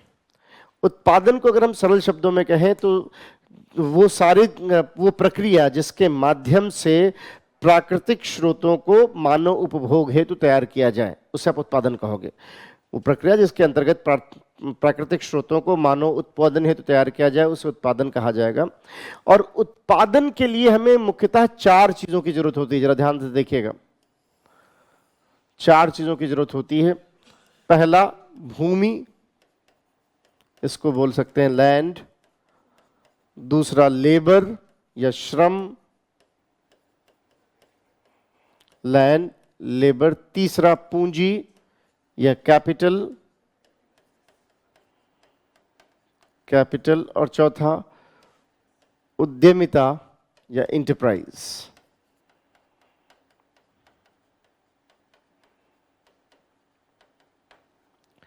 सो लैंड, लेबर, कैपिटल, इंटरप्राइज, इन 4 चीजों को हम कहते हैं उत्पादन के साधन हैं। पहले थोड़ा समझ लेते हैं, फिर इसको लिख लेंगे। उत्पादन की प्रक्रिया समझ में आ गई क्या? वो सारी चीजें जिससे हम प्राकृतिक स्रोतों को मानव उपभोग हेतु तैयार करें, उसको आप बोलोगे उत्पादन के साधन। ठीक। अब मानव उपभोग हम जब बोल रहे हैं तो इसमें पशुधन वगैरह भी आ जाएंगे। अब ये मत सोचिएगा कि सर हमने कुत्ते के लिए जो बिस्किट बनाया उसको क्या कहेंगे, वो भी मानव भोग में ही माना जाएगा, क्योंकि कुत्ता आप पाल रहे हो अपने यूटिलिटी के लिए, आवश्यकता के लिए तो पता नहीं, यूटिलिटी के लिए पक्का।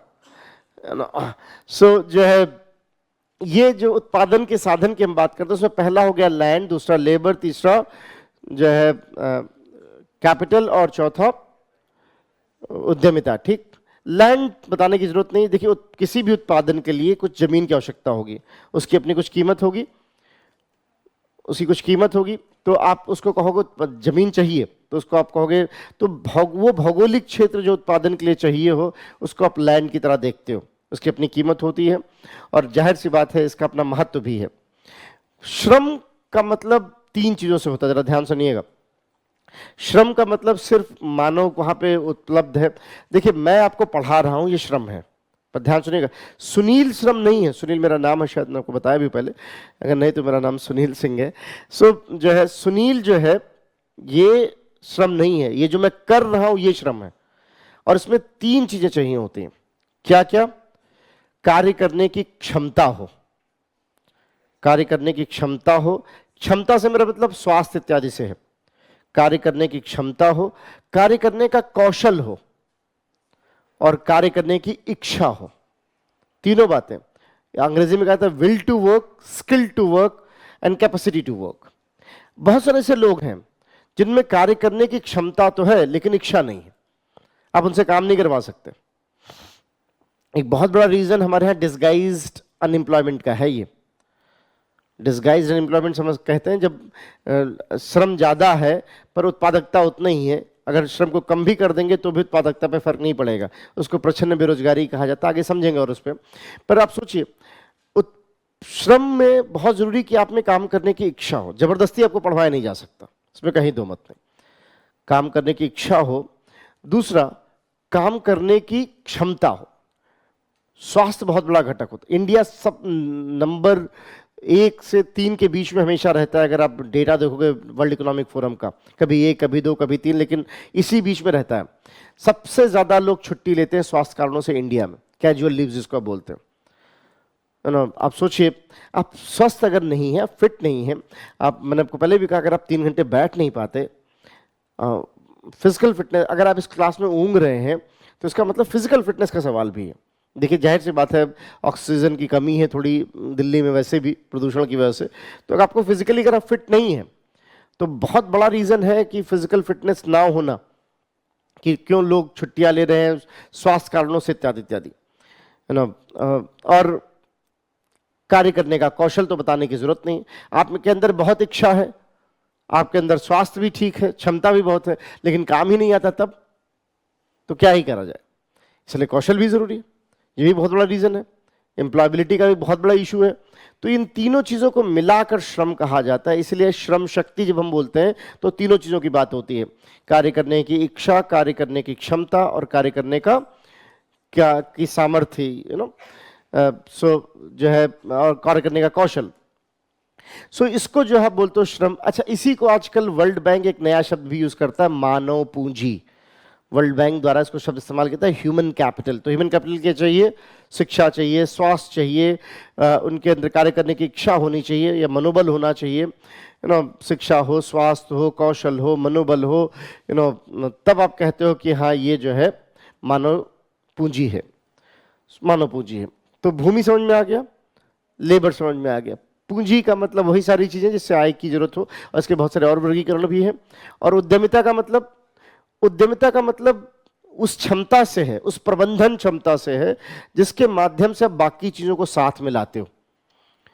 लेबर को साथ में लाना, जो है भूमि को साथ में लाना, कैपिटल। जैसे विजन है, अब विजन का जो भी इनके प्रमोटर होंगे उन्होंने सोचा होगा ना, रिस्क लिया होगा कि हाँ चलो यहाँ से जमीन लाएंगे, यहाँ से पैसा उठाएंगे, यहाँ से जो है लेबर करेंगे और फिर इकट्ठा करेंगे। इंडिया में एक बहुत बड़ा रीजन ये भी है उद्यमिता कम होने के कारण। आप देखते हो इंडिया में उद्यमिता कम है, उसका एक बहुत बड़ा रीजन है कि हमारे पास रिस्क टेकिंग एबिलिटी बहुत कम है, बहुत कम है। मतलब अन्यथा मत लीजिएगा, यंगस्टर्स, सोचिए कितना बुरा है कि हमारे देश में करोड़ों बच्चे ऐसी नौकरी करना चाहते हैं जिसमें काम ना करना पड़े। सरकारी नौकरी क्यों चाहिए? इसीलिए ना, ताकि काम ना करना पड़े। ये तो उल्टा है, बल्कि 24 घंटे में 26 घंटे काम करने वाला टाइम है, लेकिन नहीं, हम श्रम को उतना महत्व नहीं देते, बल्कि श्रम को आप हे देखते हो, अरे बेचारे मेहनत करते हैं, बेचारे कैसे हो गए, वो अपने जीवन का सही उपयोग कर रहे हैं, है ना, आप उसको जो है हे दृष्टि से देख रहे हो। हमारे उद्यमिता की, आपको शायद हंसी आए सुन के, पर ये हकीकत बात है। अभी पीछे प्राइम मिनिस्टर ऑफिस में जितने अधिकारी थे, आईएएस अधिकारी, उनके साथ वही दिक्कत है, रिस्क टेकिंग एबिलिटी कम है, रिस्क नहीं लेना चाहते कि देखा जाएगा, अब तो हम रिटायर होने वाले हैं। 50 के आसपास में बहुत से ऐसे अधिकारी हैं जो फिर पोस्टपोन करना शुरू कर देते हैं, अरे हम रिटायर होने वाले हैं हम। इसलिए कुछ ही लोग देश चला रहे हैं जिसके अंदर रिस्क टेकिंग एबिलिटी है, वही अधिकारी घूम फिर के आप देखोगे की पोर्टफोलियो पे रहते हैं। तो ऐसे कई अधिकारियों को प्राइम मिनिस्टर ऑफिस से ले गया गया, वहां बंजी जंपिंग कराई गई, कहा गया उनको जरा पहाड़ से कुदाओ उदाओ, है ना, हेलीकॉप्टर से कुदाओ, थोड़ा थोड़ा रिस्क टेकिंग एबिलिटी है, और उसका फर्क भी आया। इसलिए अब आपकी ट्रेनिंग का हिस्सा बनने वाला है वो, अभी सब कराया जाएगा, बंजी जंपिंग में सब, स्काई डाइविंग, स्कूबा डाइविंग में सब, क्योंकि इससे आपके अंदर आती है कैपेबिलिटी, जरूरी है। स्पोर्ट्स वगैरह ये सब आपको, आपके अंदर वो जब फाइंडिंग की गई, फॉलोअप लिया गया, तो उन अधिकारियों में थोड़ी हिम्मत इकट्ठा हुई, क्या ऐसा भी क्या हो जाएगा, कुछ नहीं होना है, रिस्क लेना बहुत जरूरी है। इसलिए बहुत इंपॉर्टेंट लाइन है ना, वो जकरबर्ग की लाइन है कि the greatest risk you take is not taking any risk. इस उम्र में, जिस उम्र में आप, इसमें रिस्क ना लेना सबसे बड़ा रिस्क है ना। लेकिन जो है आप देखिए, हर आदमी क्या सरकारी नौकरी मिल जाए, और किस लिए? ताकि मेरी लाइफ सिक्योर रहे। अरे लाइफ सिक्योर रहेगा क्या मतलब है? अपने आप को इतना फिट रखिए, जैसा चैलेंज आएगा देखेंगे, कुछ नया करते हैं, कुछ नया सोचते हैं। इसलिए कुछ ही लोग एंटरप्रेन्योरशिप में जा रहे हैं, कुछ ही लोग उद्यमिता कर रहे हैं। ये पूरी बाकायदा इस पर किताब लिखी है अरविंद अडिगा ने, द वाइट टाइगर, ये बहुत फेमस किताब है, तो शायद उस पर मूवी वगैरह भी बन गई, the white tiger. Arvind Adiga की किताब है कि क्यों उद्यमिता की कमी है भारत में।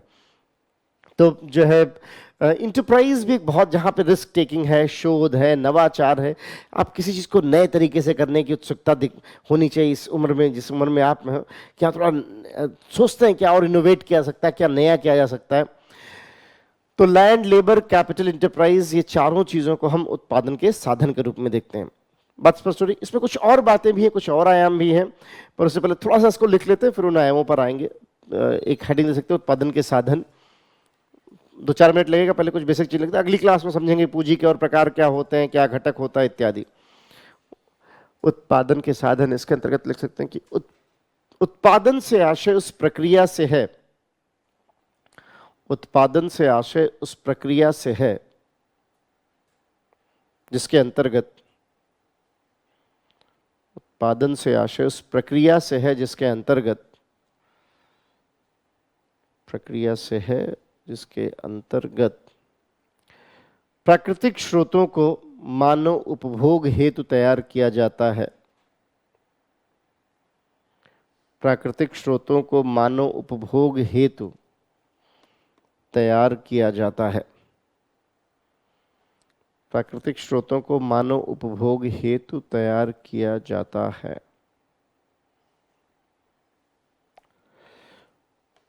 उत्पादन की प्रक्रिया में प्रयोग होने वाले साधनों को,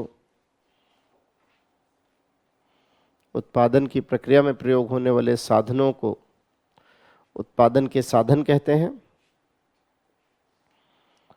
प्रयोग होने वाले साधनों को उत्पादन के साधन कहते हैं।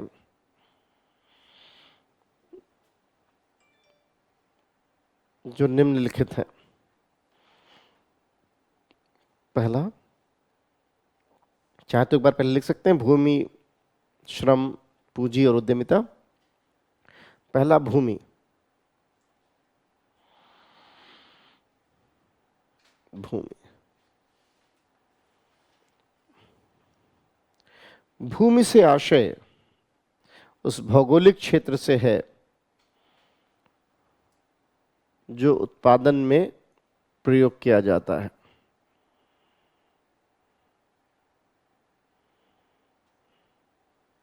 अभी हम सेवाओं का उत्पादन कर रहे हैं तो कुछ भूमि की जरूरत है कि नहीं, जहां क्लास चलेगी।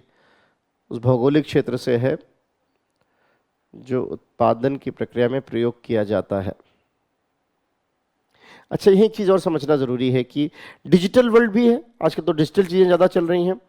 डिजिटल वर्ल्ड में जो डिजिटल स्पेस है उसको भी भूमि के ही समकक्ष रखते हैं हम। अब जैसे देखिए, पहले लोग क्या कहते थे, बड़े बड़े आदमी, इनके पास 10 बीघा खेत है, 20 बीघा खेत है, 50 बीघा खेत है, 100 बीघा खेत है। आने वाले टाइम में कहें भाई साहब बड़े आदमी, इनके पास 5 टीवी स्पेस है, 10 टीवी स्पेस है, टेराबाइट स्पेस। हाँ, यही तो है। इसी बात की तो लड़ाई हो रही पूरी कि कितना साइबर स्पेस किसके पास। गूगल की मोनोपोली कहाँ हो जाती है? साइबर स्पेस में। तो जैसे मैंने आपको बताया ना, डिजिटल अपनी अलग दुनिया है, उसमें भी जगह होना एक बहुत इंपॉर्टेंट बात है। लोग बुक करा रहे हैं पहले से ही बहुत बड़ी बड़ी एजेंसीज कि आने वाले टाइम में इतना डेटा की जरूरत पड़ेगी क्योंकि स्पेस महंगा होने वाला है। नेचुरली धीरे धीरे साइबर स्पेस तो अपने में बहुत अगली लड़ाई उसी बात की है। और जिस तरह से चीज़ें चल रही हैं, साइबर सिक्योरिटी, डेटा सिक्योरिटी बहुत बड़ा इशू होगा। आपको क्या लगता है, डीप फेक्स जो चल रहे हैं ये एक तरीका भी है बाजार बनाने का? क्योंकि जब डीप फेक्स बढ़ जाएंगे तब लोग चाहेंगे कि उनके लिए सेफ्टी प्रोटोकॉल्स उस तरह के, तो ये सेफ्टी प्रोटोकॉल्स का तरीका भी होगा। डीप फेक्स में अमिताभ बच्चन का इतना ओवर रिस्पॉन्ड करना बताता है कहीं ना कहीं उन सब की चिंता कितनी लाजमी है। क्योंकि अमिताभ बच्चन ने अपना वॉइस भी करा रखा है, उनको वॉइस का कॉपीराइट मिलता है। आगे समझेंगे, उसको एनएफटी बोलते हैं। तो आप सुनते हो ना पेटीएम में देवी और सज्जनों, हर पेमेंट पे उनको वो मिलता है, कॉपीराइट मिलता है उनके पास से। सो उसको एनएफटी बोलते हैं। मैं भी सोच रहा हूँ एनीथिंग टू आस्क को एनएफटी करा ही लूँ, क्या पता आगे जरूरत पड़े। सो ये एनएफटी कहा जाता है इसको, नॉन फंजेबल टोकन्स। समझेंगे आगे जब बात करेंगे क्रिप्टो क्वाइंस और इन सब की।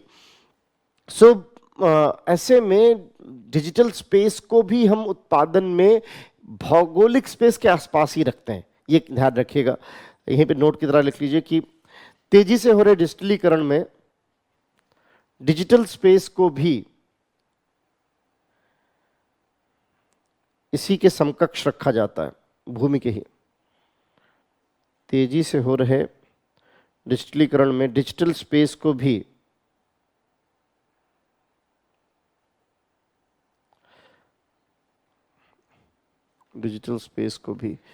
इसके समकक्ष रखा जाता है, भूमि के समकक्ष रखा जाता है।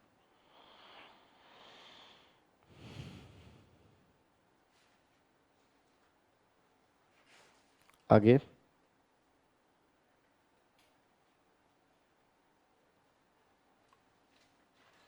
दूसरा लिख सकते हैं, श्रम।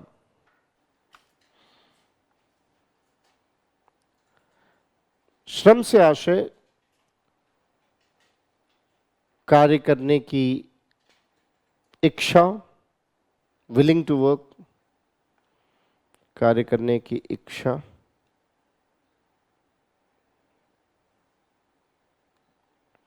अच्छा, कार्य करने की इच्छा कब होती है?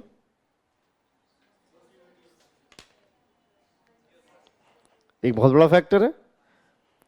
दो चीजें, प्लीज, मोटिवेशन से नहीं होता।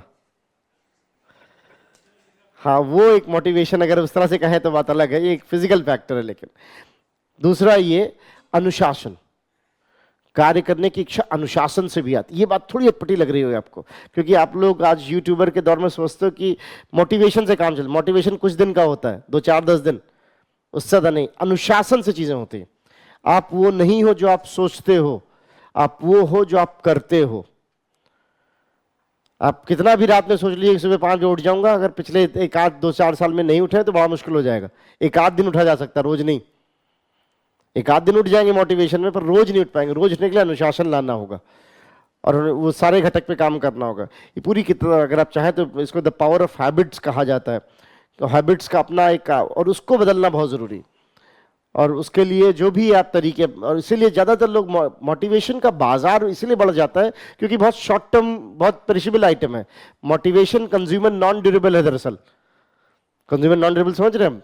वो एक तरह का कंज्यूमर नॉन ड्यूरेबल, इसलिए उसकी मांग हमेशा बनी रहेगी, इसलिए इतना बड़ा बाजार बन गया है, बन रहा है, बन जाएगा और बड़ा बनेगा। अभी तो उसकी शुरुआत है। लेकिन आपको अचीवमेंट अनुशासन से आता है, डिसिप्लिन से आता है। ये बहुत ज़रूरी समझना छोड़, क्योंकि इतनी बड़ी तैयारी, मतलब करीब 1 2 साल पढ़ना होता है, ये बिना अनुशासन के नहीं आता। इसलिए हम कई बार दिखता है, कुछ शुरुआत के कुछ दिन तो लिखते हैं फोकस्ड, उसके बाद फोकस इधर उधर जाने लगता है। तो अगर हम बात करें कार्य करने की इच्छा, तो यस, एक तुम जैसा आप कह रहे हो कि अगर ये मोटिवेशन है तो हाँ, मोटिवेशन तो है ही है। इंसेंटिव देना बहुत ज़रूरी है, कार्य करने का इंसेंटिव होना बहुत ज़रूरी होती है, कार्य करने की इच्छा। दूसरा, कार्य करने का कौशल या श्रम कौशल, कार्य करने का कौशल। तथा तीसरा, कार्य करने की क्षमता, स्वास्थ्य इत्यादि के संदर्भ में।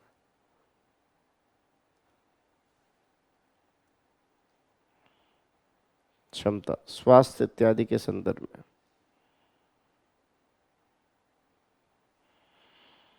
इत्यादि के संदर्भ में से है वर्ल्ड बैंक द्वारा। अच्छा, जब भी वर्ल्ड बैंक लिखा जाता है तो एक चीज ध्यान रखिए कि हम वर्ल्ड बैंक हमेशा ऐसे लिखते हैं, वर्ल्ड बैंक ब्रैकेट में IBRD plus IDA।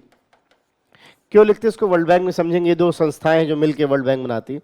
World bank द्वारा इसे मानव पूंजी भी कहा जाता है। वर्ल्ड बैंक द्वारा इसे मानव पूंजी भी कहा जाता है। मानव पूंजी भी कहा जाता है। तीसरा है, अभी पूंजी के बजाय उद्यमिता लिख लेते हैं। तीसरा उद्यमिता, क्योंकि पूंजी को फिर उसी कंटिन्यूएशन में आगे बात कर लेंगे। उद्यमिता, उद्यमिता से आशय उस प्रबंधन क्षमता से है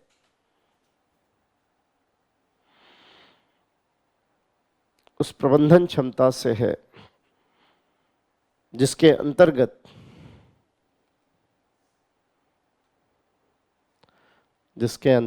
विभिन्न स्रोतों को साथ लाते हुए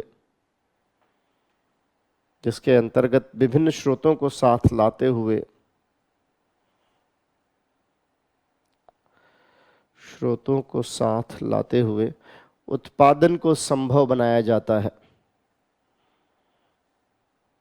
साथ लाते हुए उत्पादन को संभव बनाया जाता है। उत्पादन को संभव बनाया जाता है। इसके अंतर्गत जोखिम लेने की क्षमता, नवाचार,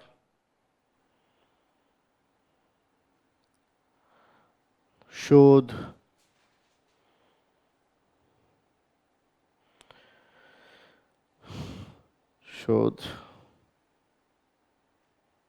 जैसे घटक, रूटीन मैनेजमेंट तो श्रम में आएगा, है ना, जैसे घटक सम्मिलित होते हैं।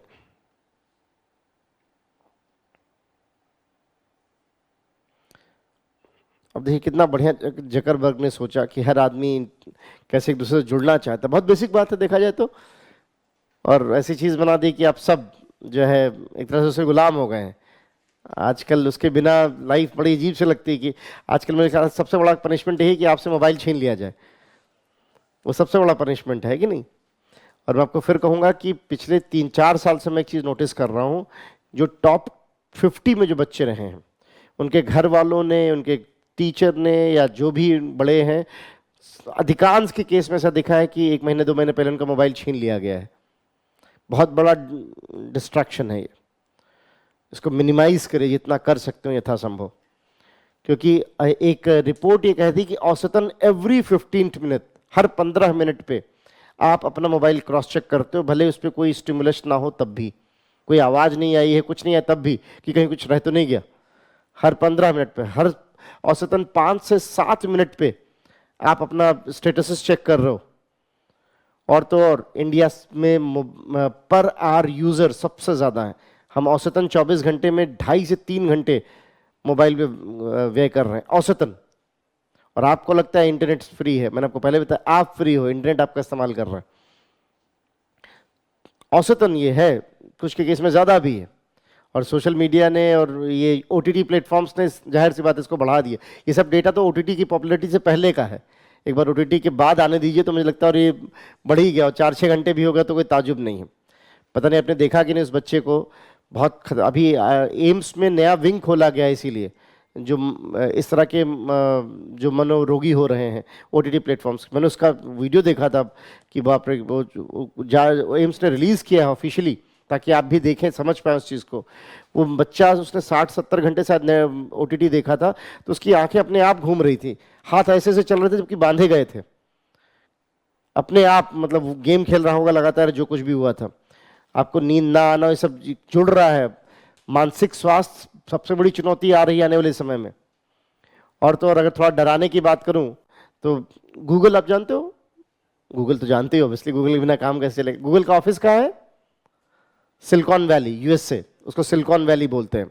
सिलिकॉन वैली में हमारे JNU से एक लोग हैं, उनसे एक आध बार बात हो रही थी, तो बता रहे थे कि हम एक नए डेटा पर रिसर्च कर रहे हैं। तो ये वो किस चीज़ का डेटा है? उन्होंने कहा हम ये देखना चाह रहे हैं कि कौन लोग ऐसे हैं जो भी 30 साल से नीचे हैं, और रात में कितनी देर तक किसी भी साइट पर ओपन रहते हैं इंटरनेट पे, और सुबह कितनी जल्दी दोबारा लॉगिन कर लेते हैं। तो मतलब वो देख रहे हैं कि आपका इंटरनेट यूज़ कितना ज़्यादा आप जो है बिंजिंग कर रहे हो, इसको बिंजिंग बोलते हैं, बिंजिंग कर रहे हो आप इंटरनेट पे। ये खबर नहीं, खबर अगली है चौंकाने वाली। इसकी फंडिंग कौन कर रहा है? दुनिया की वो सबसे बड़ी कंपनी दवा की जो न्यूरो की दवाएं बनाती है, और वो जो है न्यूरो के जो सर्जरी आर्टिकल्स होते हैं ना, ये जो ये क्या गर्दन का बनता है, जो नेक बनता है, और पीछे जो स्पाइनल कॉर्ड के लिए बेल्ट बनती है, क्योंकि ये आपके वजन को 18 गुना बढ़ा देता है, 2-3 डिग्री झुका देना। ये सब कॉम्प्रोमाइज हो रहा है। ये 30 वाले जैसे 35-40 के होंगे, hello you are 40 years old, the data says that these people are vulnerable to spine injuries and so we are offering you insurance for that। कोई फ्री में डेटा इकट्ठा नहीं करा रहा है। अगर वो फंड कर रहे हैं इस डेटा का, तो देख रहे हैं बाजार अगर कहाँ है। Be careful a bit. मैं थोड़ा डराने की भी कोशिश कर रहा हूँ कि इससे थोड़ा दूर रहे इस डिवाइस से, है ना। आपको अलार्म लगाने की जरूरत पर लगाइए, लेकिन ना थोड़ा सा यूज़ करिए। बहुत अच्छी टेक्नोलॉजी, इसमें कहीं दो मत नहीं, लेकिन कितना यूज़ ये भी जानना बहुत ज़रूरी है। खैर, ये कुछ बातें थी कि जैसे किस तरह से, और ये सब नया उद्यमिता है, नई नई चीज़ें सोची जा रही, नए नए तरीके निकाले जा रहे हैं। अगली क्लास में हम बात करेंगे पूंजी क्या होती है, पूंजी से जुड़ी और बातें कि भाई पूंजी कैसे आती है, पूंजी निर्माण कैसे किया जाता है, क्या महत्व है पूंजी का, पूंजी नहीं है तब भी क्या व्यवसाय कैसे लोग करते हैं, कैसे शुरुआत होती है, और कुछ शब्दों को समझेंगे, अर्थव्यवस्था के क्षेत्र क्या होते हैं, और फिर धीरे धीरे आगे बढ़ेंगे GDP कैलकुलेशन कैसे होता है, उसके घटक क्या होते हैं, इत्यादि इत्यादि। तो आज के लिए इतना ही। आई होप आप आज की क्लास से लाभान्वित हुए। Thank you ji.